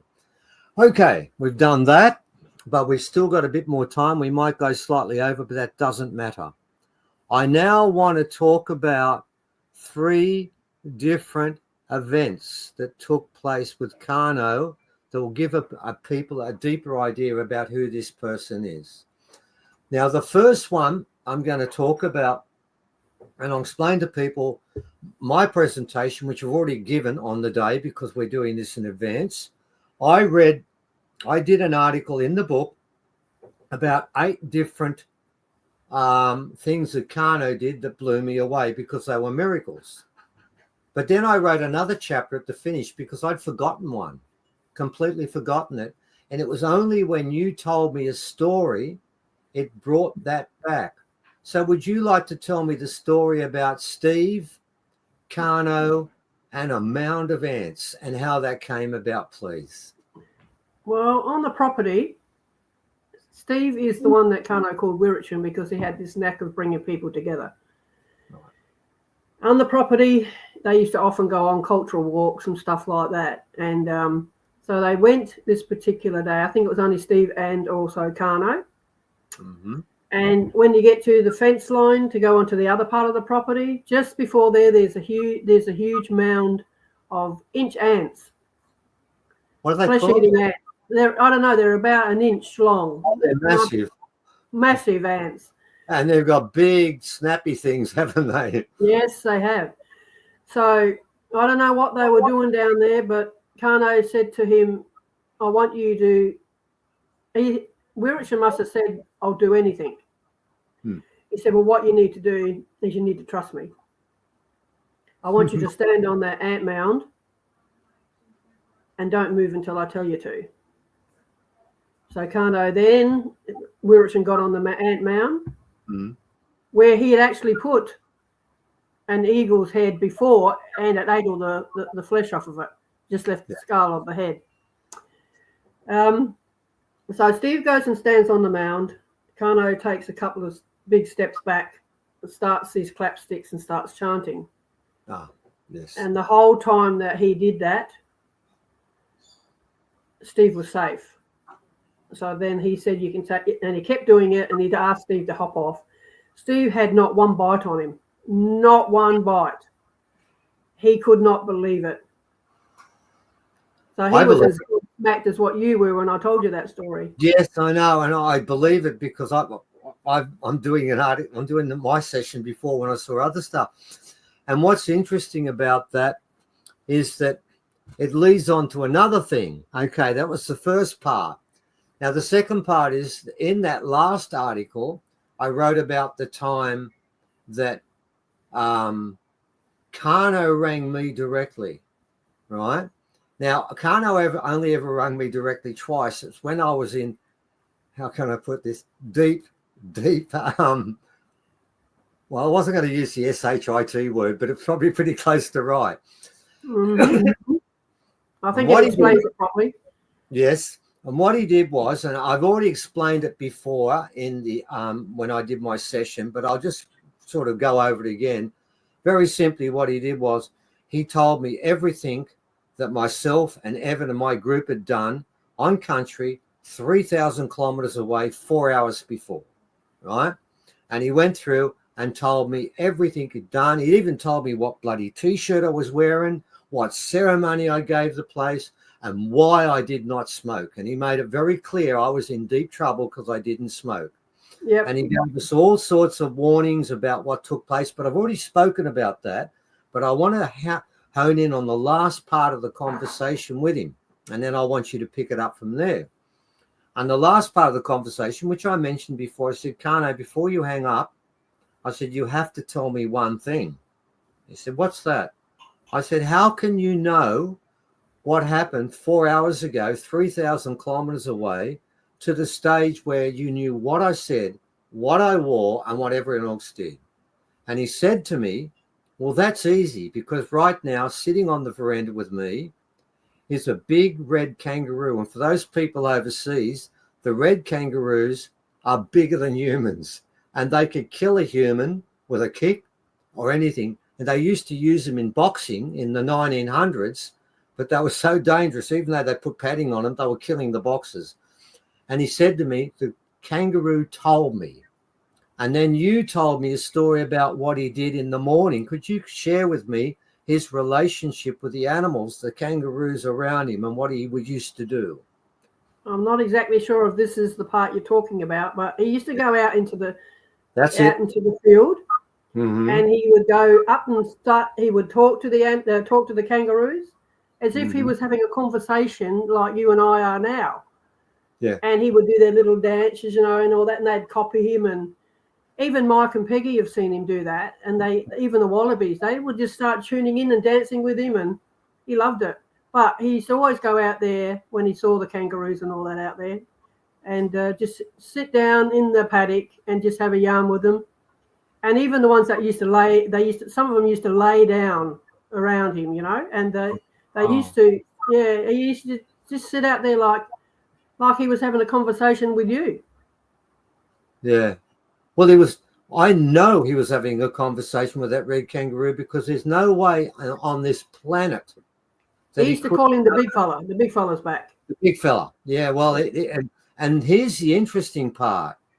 The part that puzzles me more than that, not that's not enough, is how did the big fella get that information? And he did tell us that when we got to that site, a brown owl flew out. Evan picked up the feather. And dropped the feather, and Evan got sick for a couple of years, and he's told him that would happen, and we both got into trouble then. But what blows me away is that's a bird, and somehow that message is passed on from a bird to another animal to a marsupial.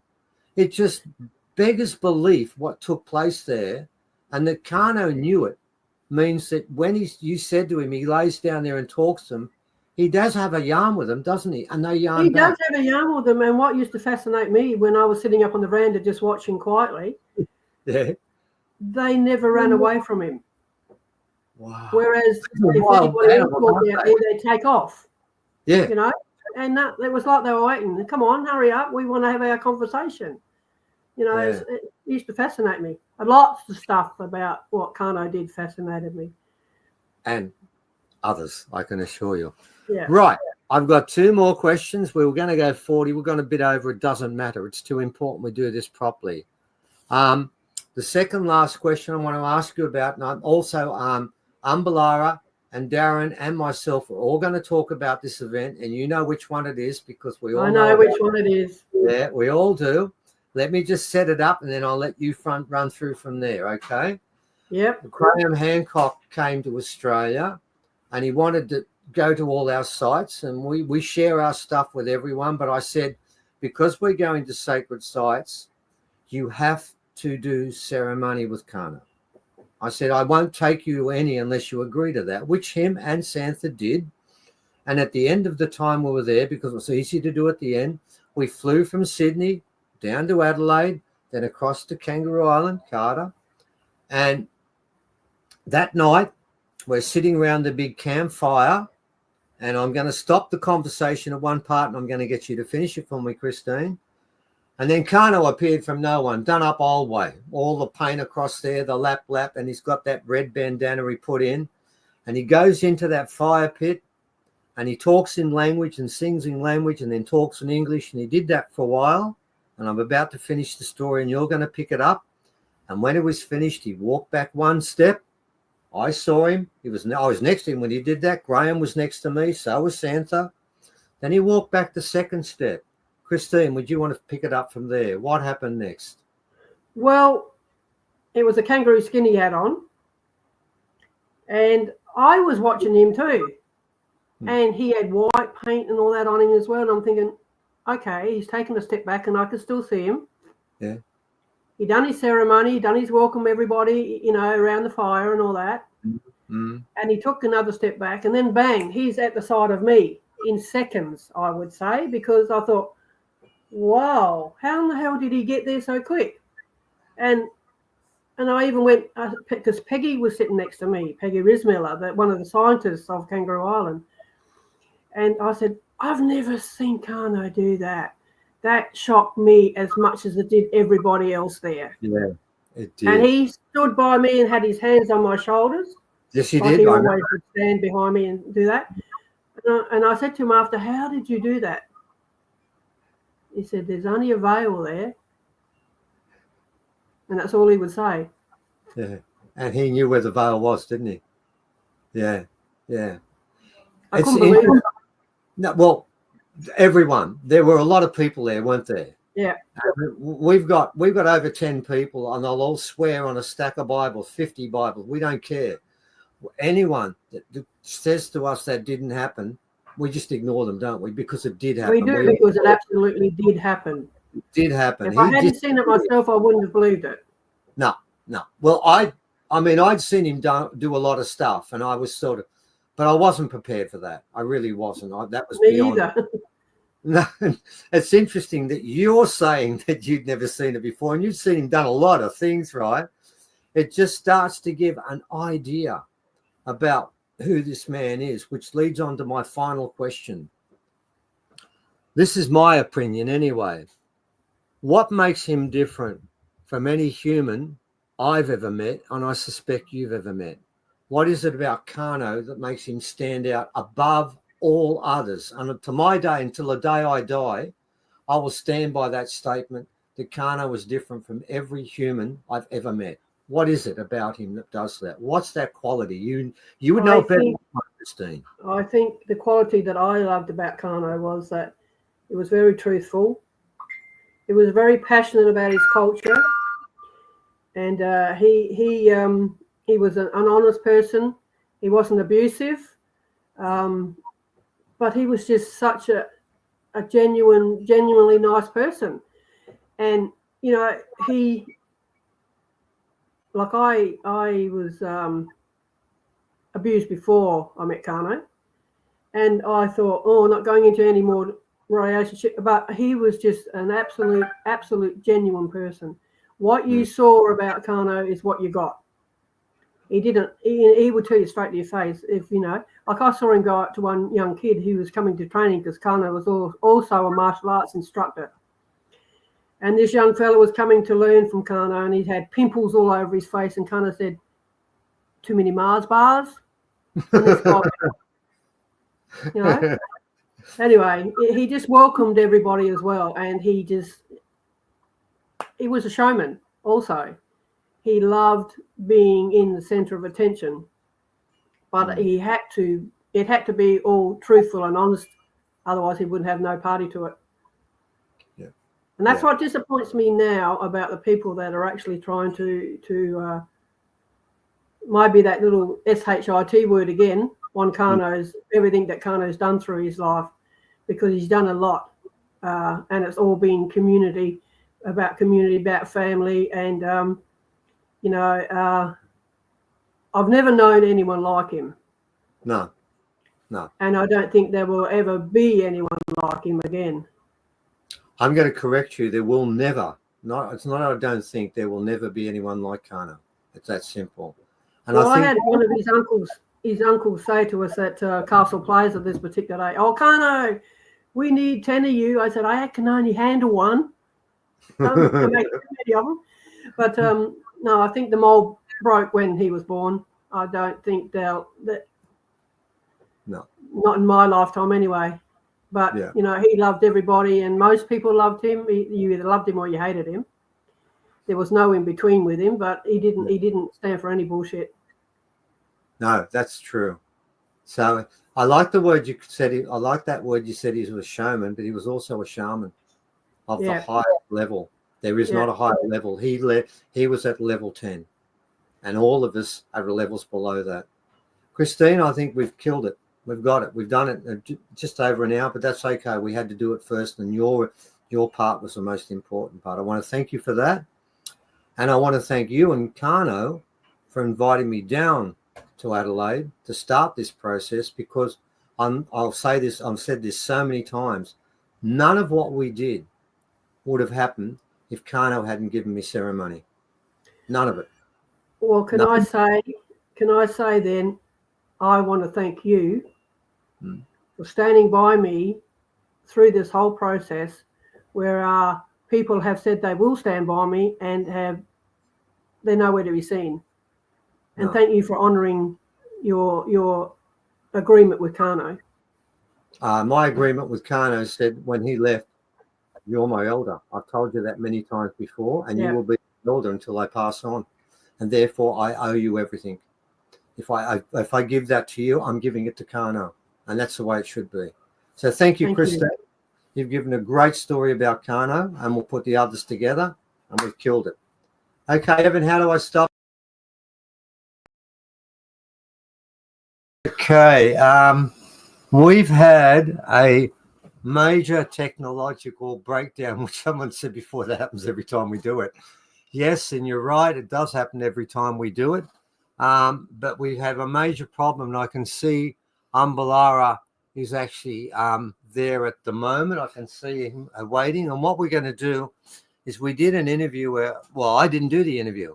Umbalara just gave a talk about different things, but we can't find the things. I just rang Umbalara quite recently, and she's kindly agreed to go through, and we'll do it very quickly again. So what Evan's going to do now, and Darren's waiting for us. He's just standing up the back there at the moment. There he is. Darren's going to be on in a sec, but he said, put Umbalara on first so we can get through that.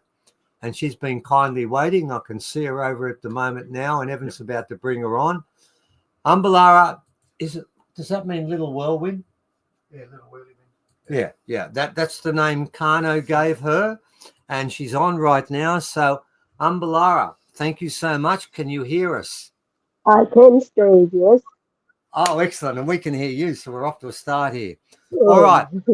What we originally did was you did the full talk, but what we'll do at this time, we'll try and do this fairly quickly. I'll go and ask you the same sort of things I was talking about, and if you could answer them for them, we'll get through this one, and then we'll go on to Darren. And Darren is, by the way, sitting alongside here at the moment. Hi, honey. Okay. Hi.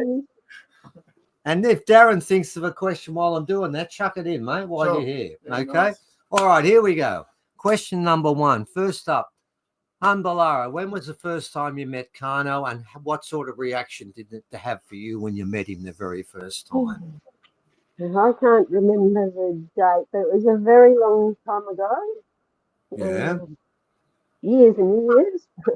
Yeah. And my first impression was, wow, what a wonderful man. I was mesmerized, I could say, by him. Everything he said, I just sat and listened to and took in, and he had this way of giving you so much information, and if you took it in, that was good. And I could tell that this man lived and breathed his culture, and anyone who was willing to listen to that, he would tell it. And if you were willing to take it on board, even better. Yeah, it's a tricky one, isn't it? Because it's really hard to put into words what he was like, because we've got no one to compare against, have we? No one. There is no one like Karno, never will be, ever. No. Yeah. This is really difficult because, yeah, even when we were writing about it, and everyone wrote in a different way, we all did one aspect of him, and we missed so many, didn't we? There's so many levels to that. Oh, yes. Yeah. In the short bits that we wrote, you couldn't have put everything you knew about Karno, everything the story do, everything he did. No, you just couldn't. Okay. Yeah. That's a very good description of what he was like, because he's not like anyone else. No. Okay. Now, past that point, he started to give you information and teach you different things. Can you give me one thing? And we didn't ask this before, so I'm going to put you on the spot a bit here. Yep. Is there one teaching or one thing he said that resonates with you that changed you? Yes. He said, and this was getting down the track a little bit, he said to me, I'm getting tired. I need you to stand up and do more. I want you to help out more at Mum Wings. I was already going with him to meetings with like councils or people who wanted to do things on, caravan park in their properties and stuff, and meeting with them because it was easier for me to living in the two worlds understand what they were saying, to be able to help Karno understand what they were saying. And once we were, this was a long time ago, we were down at Victor Harbour. Yeah. And we were walking down towards the museum, and a group of young school children came out of the museum. So, of course, Karno spoke to them because that's what Karno did. And he talked to them for some time about culture and about the significance of Victor Harbour to us Ramindjeri people and things like that. And then he said, "Your turn now, Aunt." Now, I didn't think I was ready to just talk to people like that, but I did. I thought, he thinks I'm ready, he knows best, so I did. And then I talked to the children about the land and the caring for land and their land too, and things like that. And that's what he'd do to me, even at Mummeries. Over at Carter, he'd say, "Well, you do this bit, So as time went on, he was making me do more and more and more, more things. And I made him a promise.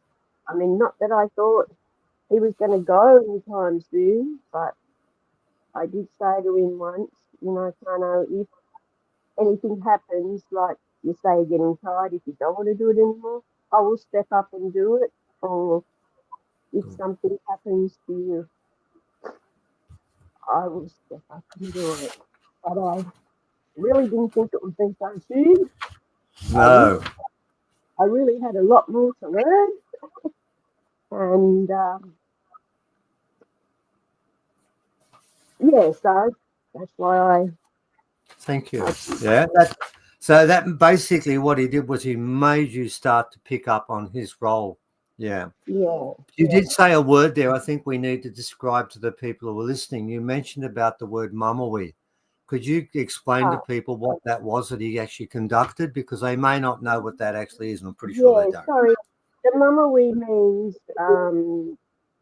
spiritual gathering of people, and it was not just Ramindjeri people. Anyone could come to our mummeries. We did have them over on Carter at the Wirritjin property. We'd have a sacred fire. At that fire, that was sacred, and no cameras or anything like that allowed there. We'd have fire monitors, so that fire went 24 hours a day while we were there. It was a place where we gather to talk or do ceremonies. It was a place where there was an arbour around it. One opening was where the firewood was kept. The other opening on that side was for the ancestors coming. So we never sat where we blocked that entrance for the ancestors to come in when we sat around that circle. It was an amazing thing. Some amazing things happened at the mummery. I often did the night shift on the fire. I loved the night and the quiet and sitting at the fire and having the big reds come in, that opening where the ancestors come in and have a chat. And I found that very spiritual to be there in the night under the stars, looking after the fire. And everyone had to look after the fire for a period of time, didn't they? That was part of the ceremony. The fire was a focal point. And everyone had to enter in the correct way and leave in the correct way, didn't they? Yes, you enter. I got to make. You enter left and walk around to the right. Yes. There was one person that went to the mummery once that couldn't get that right and kept walking around the wrong way. Kurt. Oh, well, that happens. There's too many instructions. It was too hard for me. Now, let's talk specifically about one of those mummeries that were put on for Graham Hancock. Okay. Yes. Yes. And what I'm going to do is I'm going to set it up to a certain stage. Then I'd like you to pick up that narrative for me, if you could, please, Umbalara. Okay. Yes. I sort of spoke about this before to people, so bear with me because you've heard part of it. But now we're going to hear a different way it took place. As I told people before, Graham was only allowed to go on site if he did ceremony with Karno. Right? Yep. And he, good man, he came all the way down, flew from Sydney, 3,000 Ks, then came there, and he was at the circle where we all were, that big fire thing, and there's a big sort of a ditch there, and the fire's in the middle of it, and you can walk around it, can't you? It's that big. And anyway, all of a sudden, out of nowhere, it's around like tea time. I was trying to make something to eat. He just turned up. Past that point. Over to you now, Umbalara. He turned up. Tell us what happened and what took place after that. Well, after the ceremony for Graham, we were all just sitting around the fire, just general yarning with each other, having a nice time around the fire. And we were all there, including Karno and Christine and lots of other people, just sitting and talking. And all of a sudden I thought, oh, it's gone. Oh, I thought, oh, it maybe it's gone to the corner. You know, we just think things that just vanish somehow. And I couldn't say how long, because it's like time kind of stopped or something, and we sort of kept talking, but wondering, and I don't know how long it was when all of a sudden Karno appears again. Kangaroo skin on, face painted white, started talking in language, telling stories in language, saying things in language, and he was sort of standing that way. Christine was over here with Toby, and all of a sudden he was beside Christine. I'm thinking, this is very magical. And at that stage, he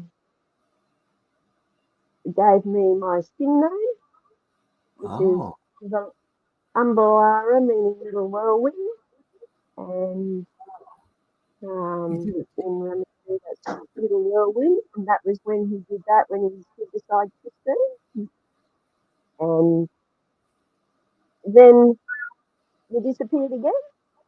He came back in the clothes he was wearing before he disappeared and come back in the kangaroo skin and the painted face. See, I forgot that bit. This is what's interesting with that, Umbalara, that bit about him changing clothes and stuff, which happened.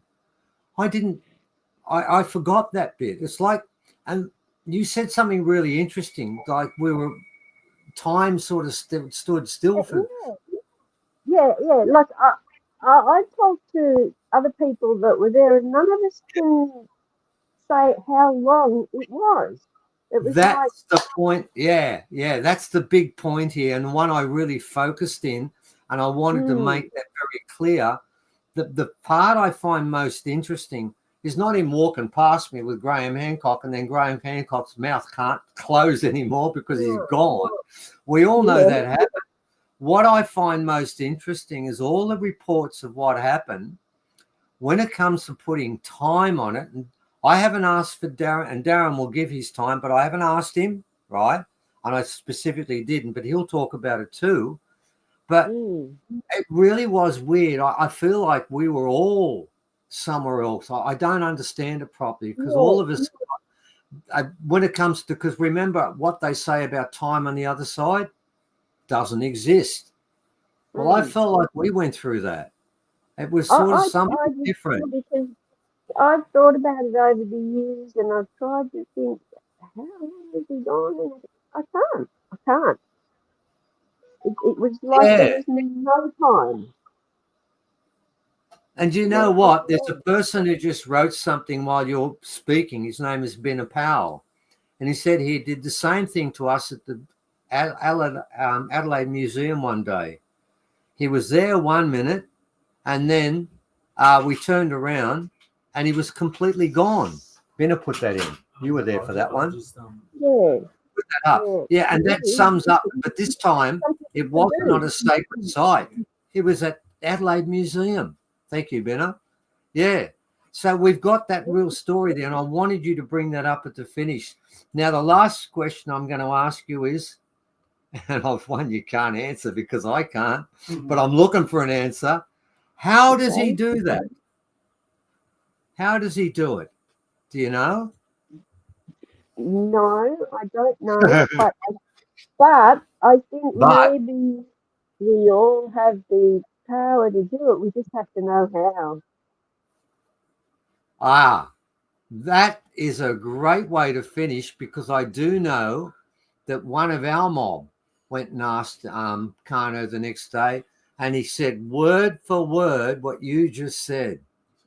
That what a great way to finish that, Balara. I wish he would tell me that. Yeah, we all wish he could teach us that. Yeah.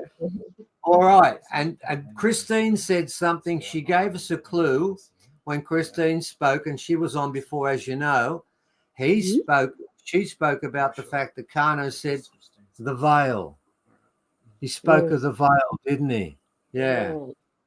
Have you ever seen that veil? No. No.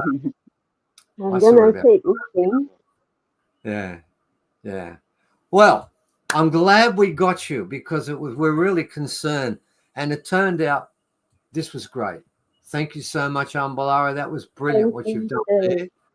Very good feeling.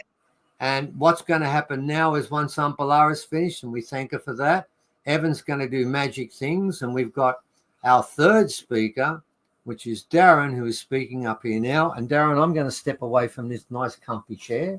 Thank you. Thank you so much, Balara. This is yours. Here he is. Okay, this gentleman is a friend of mine, a close friend. I've known him for quite some time, and he is the man that got me down there to meet all of the mob we're talking about now. And I'm eternally grateful for that, because it changed everything. So, you got the next 20 minutes, my friend. Go for it. And finish off with your take on what happened there, okay? At the fire. At the fire. Greetings, everybody. Firstly, I'd like to acknowledge the Widjabul people of the Greater Bundjalung Nation, where we are broadcasting from today. And welcome. I'm responsible for starting this whole thing, more or less. Back in the day, I was doing a radio show. I started up a radio show in Byron Bay. I did a radio DJ course, and it was called Cultural Awareness, because I didn't hear a lot of community music or Aboriginal music on the mainstream. So I thought I'd start a radio show, and that went for quite a few years. And then I was in the studio one day, and in the studio next to us, because we have two studios at Bay FM, there was this interview that was taking place, and it was with Mr. Stephen Strong. And he was introducing a book called Constructing a New World Map. And this is probably the first book that Steve wrote. And it's heavily science-based and archaeological, but also has a lot of Aboriginal mythology in it. And as he's doing the interview, I was listening in the other studio, and he started talking about the little people and the little people of Australia. And I remembered, I have a great auntie called Auntie Lola Cameron Bonney, who lived at Tilak on the Coorong, at the end of the Coorong down towards Kingston. And she used to write poetry, and she'd do a lot of poetry and put it in the Kingston newspaper. Now, somebody got hold of this poetry and put it in a couple of volumes, and they're called Out of the Dreaming, Volume 1 and Volume 2. And what Auntie Lola did, my great Auntie Lola, who I spent a bit of time with, she was quite magical as well. Things happened around the house, like when you went to visit my Auntie Lola and Uncle Ron at Tilak, she knew we were coming. So when we arrived, she had tea, scones, cakes, whatever, all ready for us. So quite a magical place where they lived. But in Volume 1, she talks about the little people. Now, her stories are captured from people of the time. So she was born in like 1923 or 20 back then. And so a lot of the Aboriginal men used to go out of the area to work. So they were all shearers, construction, because there was no real work around the place. And she'd collect all the stories and then relate them in poetry. So that's how I got to meet Stephen Strong. I talked to him, and after the interview, I said, listen, you've got to come and meet my family. And so I rang my family in South Australia and said, there's this fella up here, and he's talking about the little people. And they said, well, he's got to come and see us. And so when I organised a little journey to go down and see the family, it was quite a special time we entered South Australia, because they're Aboriginal monitors, so they go onto construction sites and sort of keep an eye out for artifacts, burial sites, and monitors. And at the time, there was a new railway going in, and they were repatriating Aboriginal remains. So Steve got to meet my whole family all in one go. Well, most of them, at least, uncles and aunties. And at the time, Karno was there. And Steve and Karno met. We had a little bit of a ceremony. And that's how this all started. He also got to meet a couple of my other uncles who set him on a path of where he is traveling now. So that was the meeting, the journey, traveling all the way to South Australia with Steve to meet Karno. And my first impressions of Karno was he was very sort of, my words, cagey. He was very mysterious. Steve, I can remember Steve saying when we were down there, he said, these are the most spiritual people that I've met in a long time. Because when we were sitting talking, a flock of birds flew over. Everyone went quiet because it meant something. And Steve hadn't sort of experienced that before. We stayed there for a while and then traveled back. And Steve was beside himself. He says, oh, my God, there's a journey here. I think I've got to follow this up. And then they ended up forming a bond, and this has brought us to where we are now. And putting a book together, Blak to My Roots. And this is a collection of a lot of stories from quite a few people that knew Karno, who walked with Karno, and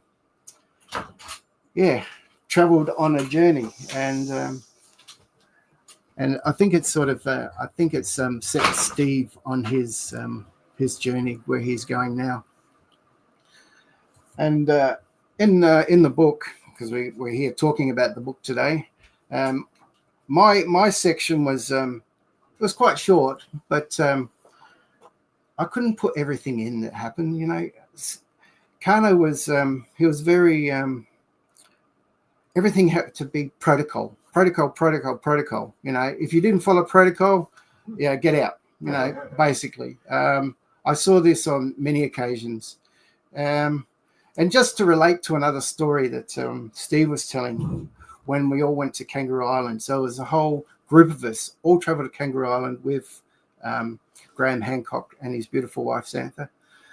We were down on the beach, and this was a special place that Karno wanted to take and show a fish trap. But it was to get to the beach, we pulled up in a car park, and we had to go through a section of tunnels. And they were carved into the rocks, or they were made by the ocean. And then we got to the beach, and that's when I saw Karno and Steve standing in the ocean. I looked and I thought, what's going on here? And then I walked a bit further, and they were in there, and they were just shaking their heads. And I thought, no, I'll just leave them. I'll keep walking. And that's when Steve came back and said that he was looking at a fish trap, and it was wet right up, halfway up his belly, wet shoes and everything. So he didn't even take his shoes off. But yeah, that was what Karno was about. It was, you had to show everything, and then with the eagles as well. So as we left that car park, we went and saw the wedge-tailed eagles that were mating on the side of the road there, which was quite special. I think Graham Hancock was beside himself seeing such a big bird in close quarters. And then we travelled back to the campsite, and Karno was showing a lot of sacred sites around Kangaroo Island as well. We went to a story about Nurunderi, the creation spirit, and he showed us where a couple of warriors were turned into stone. We also went to another site where it was Emu Rock, was in a paddock. But before we entered the site, Karno did a little ceremony, and this always blew me away, where he'd put his hand on the sand and he'd draw pictures. And I moved closer to try and see him, but before I got there, he scrubbed them out. And he says, yeah, we have to do that before we enter a site, for protection. And it sort of goes with everything he meant, or, that's how he operated, protocol. And just going back to protocol, when Karno came, he was invited by the Githabul and the Widjabul people to come to northern New South Wales, because there was a site called the Standing Stone site. Now, at the time, he flew from Adelaide to the Gold Coast, and I picked him up in the car. Before we could do anything, before we unpacked the bags, before we even went to accommodation, we had to go and meet the elder. And we drove straight there, bags still in the car, everything, to meet the elder, to get permission to actually go on the site. So protocol was at top of his list every time. He says, if you don't do that, you'll be punished. So Steve has sort of felt the backlash of a lot of that, We have kangaroos visiting him and birds telling him what to do. I kind of find that funny when he tells me that. And but when we got back to the campsite, we had a fire. We all sat around and talked. We had dinner, and then with the fire. So it was such a nice fire. We're all sitting around watching the fire, and I call it the poor man's TV. Because you could just get lost in a fire looking at embers as they're glowing and changing colors and that. And that's probably, that could mess with your time perspective as well, staring into a fire, because fire doesn't have any time. It's a living, breathing animal creature, really. It doesn't have a vascular system, but it's still alive. It needs fuel to stay alive. Anyway, Karno, he appeared on one side of the fire, and he was talking in language and doing so. But there was a bit of a time distortion, because he sort of left and then reappeared on the other side of the fire. But nobody, like Umbalara was saying, you can't even put a time on it. It just was, it just happened and reappeared. But he reappeared with a kangaroo skin and he had a spear and a boomerang, and then he sort of stepped backwards and disappeared again, and yeah, it sort of mystified quite a few people about what was going on with that reappearing and disappearing act that Karno did. So I don't know how you would explain it. A lot of mythology around Aboriginal, what do you call them? Not light workers, Gadachi men and stuff like that. They can change forms, and they can appear in two places at once. So maybe he was tapping into something old and mystical like that. It was. Yeah. It was. Yeah. I often hear stories up in the Kimberley of people seeing fully initiated Aboriginal men standing on the side of the road, and they'll pull up and give them a ride. As soon as they open the door, there's nobody there. So, you talk about the veil. I think there is a veil. It's a dimensional veil. It could be they are here. Aboriginal people have different perspectives on what happens when you pass. Maybe your energy goes into this veil of, they're here, but we can still communicate with them. We can still, get messages from them. But yeah, that's my sort of perspective on that. It's Yeah. good perspective, mate. Yeah. Reminded me a couple of things. When you talked about that time there, Yeah. Chris Umbalara spoke about the fact he came back in different clothes. Yeah. Right? Then you spoke about the fact that he had a spear and a boomerang. Yeah. I remember that part. Yeah. It's sort of, I really feel when he did this, when he broke down that veil, we were all on the other side, but we didn't fully understand it because he was running the ceremony, wasn't he? Yeah. And he pulled us in. And that was for Graham, wasn't it, to an extent? Yeah. Yeah. And it was that night, I think I've been to a couple of the Mamawees on KI, and there was one occasion there that Karno and I ended up at the fire by ourselves. I was sleeping in a swag by the fire, and he came down and sort of woke me in the middle of the night. And we were sitting under the stars on a log around the fire, and he was pointing out the dark spots between the stars. And he was telling me about, black holes or dimensional worlds. And, I really wanted to sort of go further with that. I'm really excited about, dimensional worlds, vortices, whether they exist here. But, possibly that's connected to the veil as well, that you talk about the veil. Maybe these black holes is how you can transport unseen through this plane of existence. I don't know.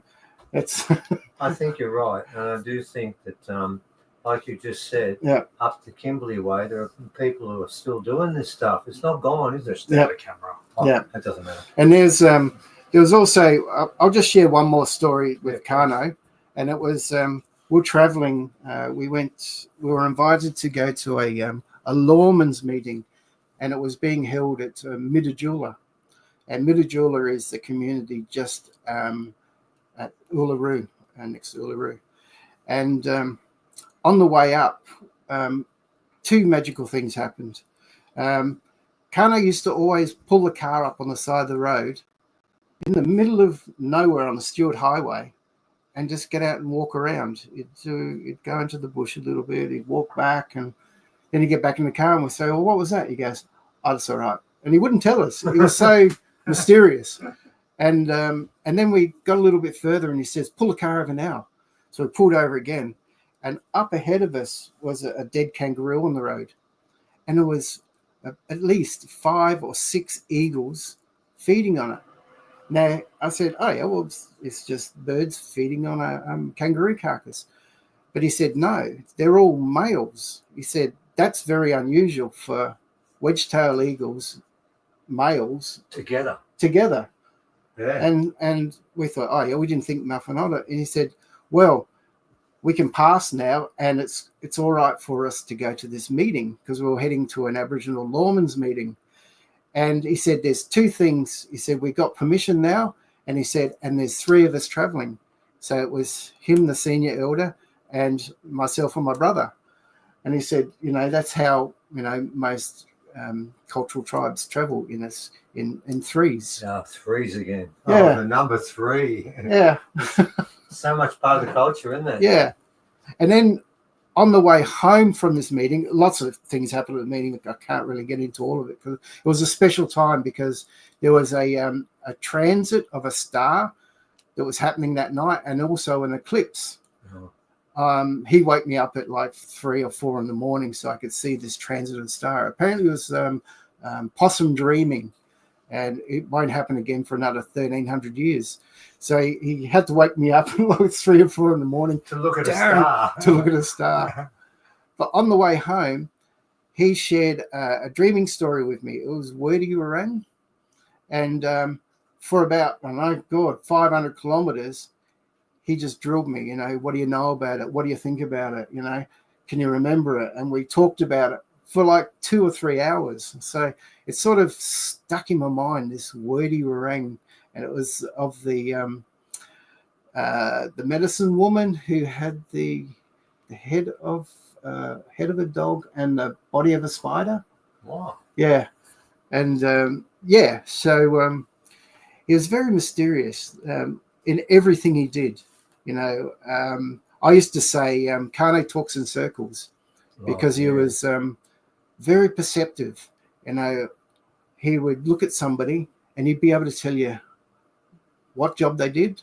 He'd be able to tell you, things about them just by looking at their gait or the way they held themselves or the way they talked. It was a little game he used to play when we were standing by ourselves. He'd look at a group of people and go, what can you tell me about that person or that person or that person? And it fascinated me that he had that sort of insight, very, very special man. And he came in my life when I was seeking more Aboriginality. I was born in the 60s, grew up in the 70s and 80s, and it wasn't very friendly to people knowing about their Aboriginal culture. So when Karno came along, it was like, wow, he's in my family and I'm going to learn stuff about my Aboriginal culture. And then, leaving us so soon, it sort of left a big hole in my heart. But since then, and doing all this stuff with the book and having our regular meetings, it's sort of endorsed that he is still around, he is still here, and that I'm gonna try and find this veil or this black hole. And it sort of goes, I've mentioned this before, but I'll mention it again. But when I was in I got given ceremony by my great aunties. Auntie Lola Cameron Bonnie was there and a few others, and they gave me the ability to talk in tongues. They all laid hands on it. I know it's a Christian thing as well, but it's also they use it in Aboriginal culture as well. And I shared a dream that I used to have. I used to always have this dream of a paddock, moonlit paddock, with a big gum tree in it. I'm fascinated by gum trees, and an Aboriginal man stepping out from behind the gum tree. And I shared that with my aunties, and I don't know, maybe I'm just thinking maybe that could have been Karno that's going to come and visit me soon. Anyway, I'll leave you with that. Brilliant, mate. Thank you so much. All right, thank you. Thanks, mate. Appreciate it. Okay. Right. Okay, ladies and gentlemen, that was Darren McElroy talking about his experiences with Karno. And what we're going to do now, we're going to do something, sounds a bit like Monty Python here. And now for something completely different. You go there, Leah, because you're the main person here. Oh, sir. I'll take that. And now for something completely different. We're going to do Karno in a completely different way. Leah's going to sit here. Okay. And I'll sit in the corner because I'm just going to read questions and Leah's going to be the respondent here. And I'll explain how this works. There might be people who have never done this before or never been with us before. Leah is in contact with an off-world guy called Mesref, and we've got a couple of books out. And if you doubt that it's real, read the books, and once you've read the books, you will never doubt it isn't real. And what we did was this: I made up 10 questions, and I asked Christine to make up 3. And I've got to explain something. Both Evan and Leah, who've heard the answers, I haven't, never do, have made it very clear that the responses for Christine's questions were personal questions to Karno, were too personal to be shared. And at the finish, I know Christine's listening at the moment. Christine, at the finish, when everyone goes, keep your link open. We'll do it straight away. And there's a few other people are there at the moment. Benner, I've got to get back to you again, but I know you're around also. But for now, I've got 10 questions here. Leah's seen the questions, been in contact with... Come closer. Come closer. Yeah, we've got to be in the... There we go. That's much better. Oh, God. I can't see why me being in anything visually is appealing. Now I won't be looking at the screen again. You people have no idea how difficult it is to do this because I have to look at myself all the time. And there is nothing worse on the planet than doing that. When I go and brush my hair, I look above while I'm brushing so I don't see what it is that's below the hair. Righto, here we go. I'm going to start with 10 questions, and all of these questions have come out of what we've spoken of today and what I'm going to try and see from Mesref. And some of these I've mentioned before to him, some I haven't, but it fits in. Okay, let's start with the first one. Christine dropped the clanger with the veil that we all spoke about. And it says here, Christine spoke of Karno using a veil. Can you describe what it is and why was it at that stage no one else but him could see it? Mesref says, people can see it, but choose convenience over reality. Convenience over reality. Yeah, that's not a bad call. For those who don't realise how Mesref works, he works very much like Karno, any elder I've worked with. They speak in riddles where the answer's there, but you have to think about it. Yes. So that's just the way it works. Somebody said to me once, you can't be real because he doesn't give you proper answers. I said, you've never worked with elders. Karno never gave me a proper answer. Actually, he gave them. I would also disagree as well because he actually gives fuller answers. You just have. There's a lot more information packed with every answer. So it's up to you, the listener, to actually, pull it apart and actually think of the multi-layeredness of the response. And that's what Karno would do too. I remember the only time I ever got the question right, and all he could say was about time. Right, I was trying to praise myself up for getting it right. That didn't last long. Okay, and here's the clanger. And I noticed that Darren spoke about it, and you heard Umbalara spoke about it. And by the way, my take is I think he disappeared for nearly a minute. Okay, so here, this is a question I really am interested in. Yep. It says this, the only point of difference on that story relates to timing, how long he disappeared. Why is it we all felt the time behind the veil was so dissimilar? The human brain struggles to comprehend when reality of its sensors breaks. The sense of light, sound, and even progression of time. Your soul, however, knows what this is and is comfortable when it encounters events that are extensions of it. He never disappeared. He just went where all souls end up and come from. And that place is timeless. Yeah, okay, that's sort of what I figured, and that might be my first time in about 3 sets of questions where I got close to the answer, but we had asked everyone first. So I did have a bit of help on that one. Right, this one. You remember when Christine spoke about Wirritjin being taken down to the ant mound? I've been to that mound, and I can tell you now they call them inch ants. Inch ant? Because they're an inch long, but they don't count the snippy things on the top. Pincers. Man, I saw that mound, and I thought to myself, I'm not walking anywhere near it. And what Christine didn't tell you is not long before they found an eagle. They put the eagle on the nest there. Half an hour later, there were just bones. Presumably the dead eagle. They ate it. He wanted the bones to look after it. It was dead. And they cleaned everything off there, bar the bone, in half an hour or so. These guys are deadly. Yeah. Okay. when Karno asked Wirritjin to sit on the ant mound, what was the song he sung, and why did the ants refuse to bite? He spoke their language to ask them not to bite. If ants have a queen, then he was their king for that moment. Yeah, he was. Yeah, they did have a king. And by the way, for those that didn't know, Wirritjin was on that mound for around half an hour. Right. And they ran around his feet. They did everything, but they did not bite him once. That breaks every law of science, as a lot of these do. But then this is a different science we're talking about. Yeah. Right. Then we've got another story. It relates to one of my stories when Karno sat with the kangaroos. And did you hear what Christine said about the fact every morning he'd go out and sit with them? They'd all lay with him and play with him. I mean, he was in contact with them. But I mean, this goes further. The question I got with this is when Karno sat with the kangaroos, how did they communicate? And why did these wild animals trust and respect Karno when no one else could do this? Because we are all the same. He knew this, and so do animals. Yeah, we are all the same. But we're clever because we can use computers and kangaroos can't. We are superior because we've got big whoppers. Or whoppers. And we got cars and they don't. Cars, motorbikes. And when the cars stop. Cakes, we have cakes. Oh, yeah, good point. That's why we're sentient, sapient, the top of the pyramid here, guys. Yeah, the kangaroos are missing out.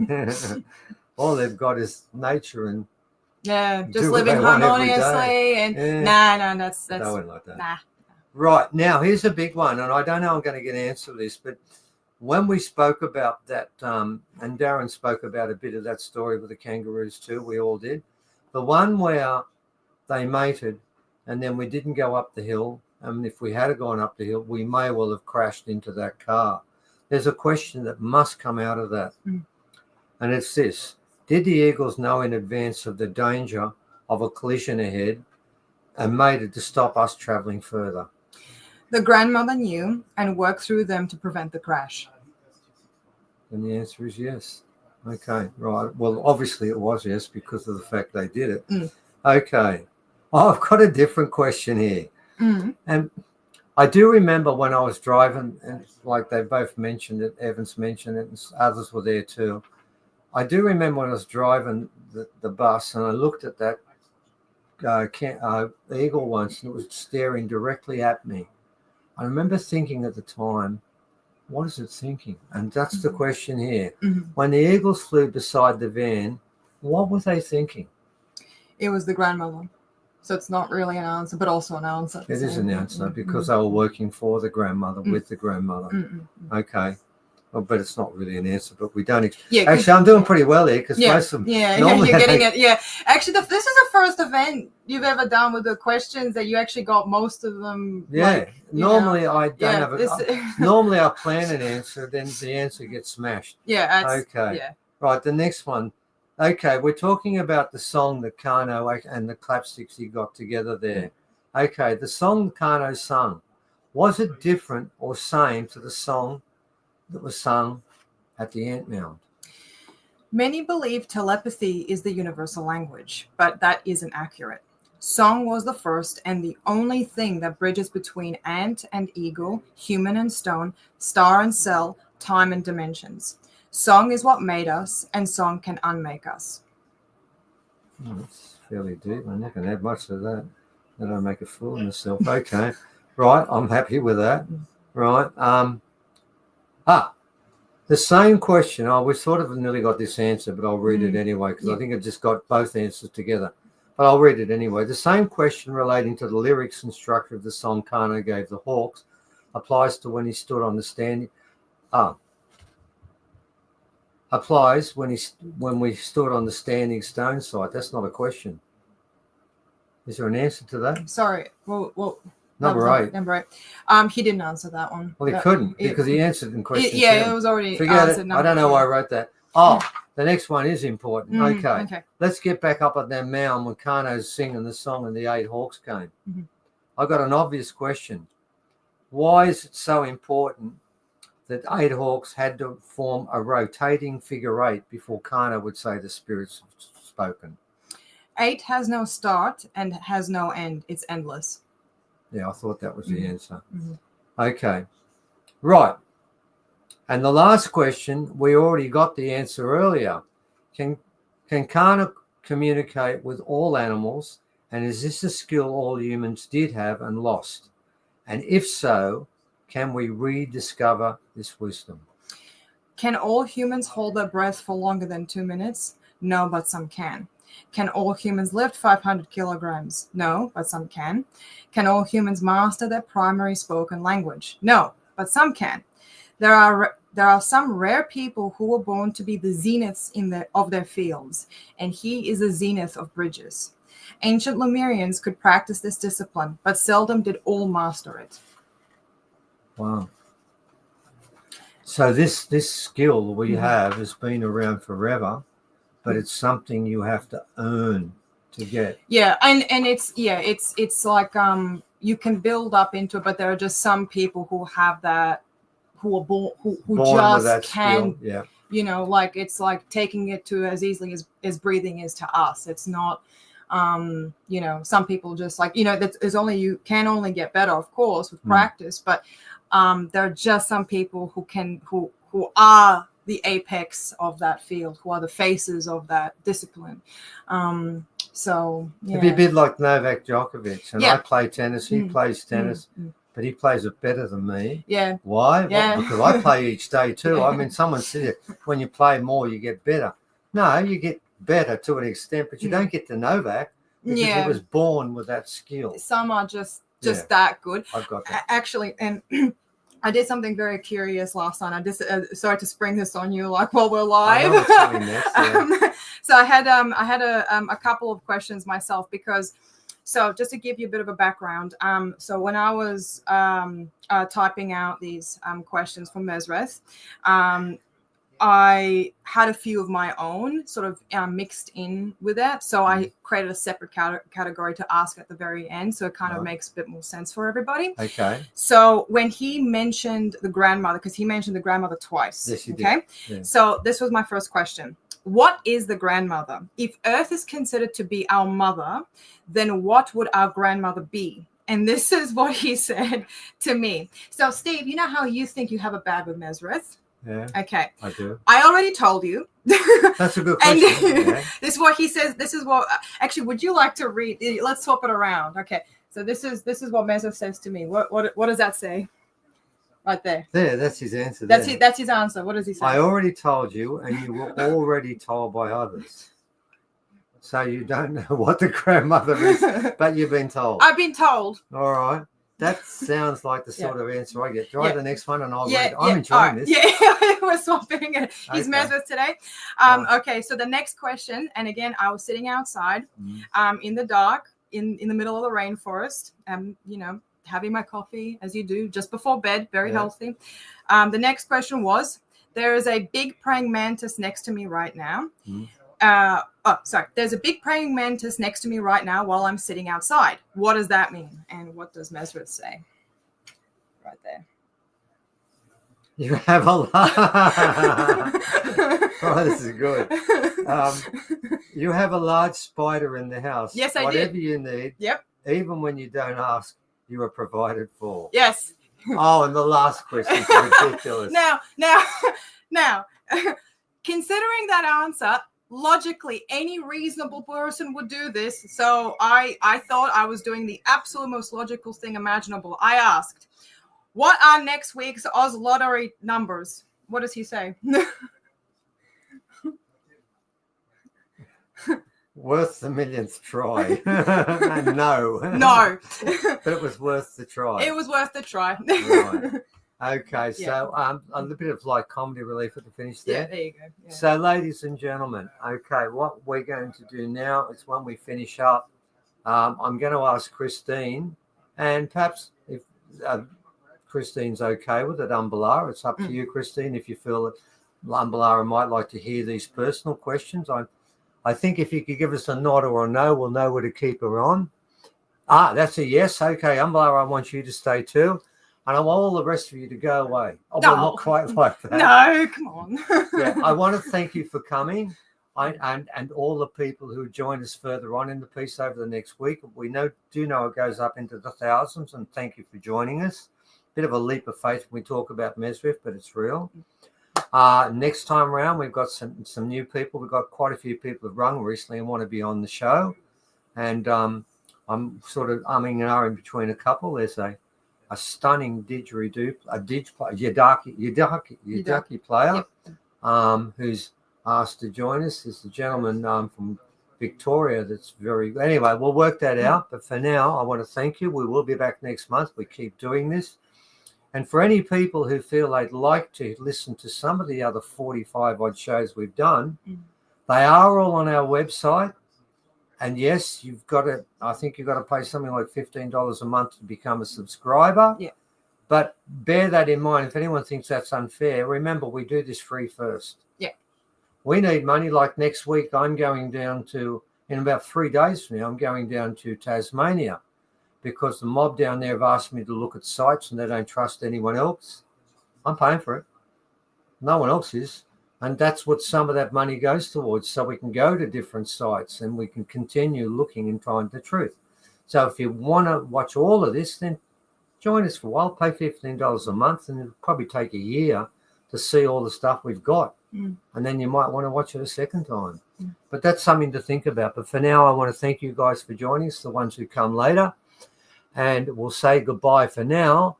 And then I want to keep Christine and Umbalara there, because we've got 3 more questions to do. So thank you for now. Evan, can you do the bits? I can make an attempt. There we go. Okay. All finished? Yep. Yeah, we finished this one. Okay. And if you can turn everyone off bar Umbalara and Christine. Okay, I'll end the stream I'll do the first. link. Bye, guys. Bye. See you in about a month. You've got 3 special questions.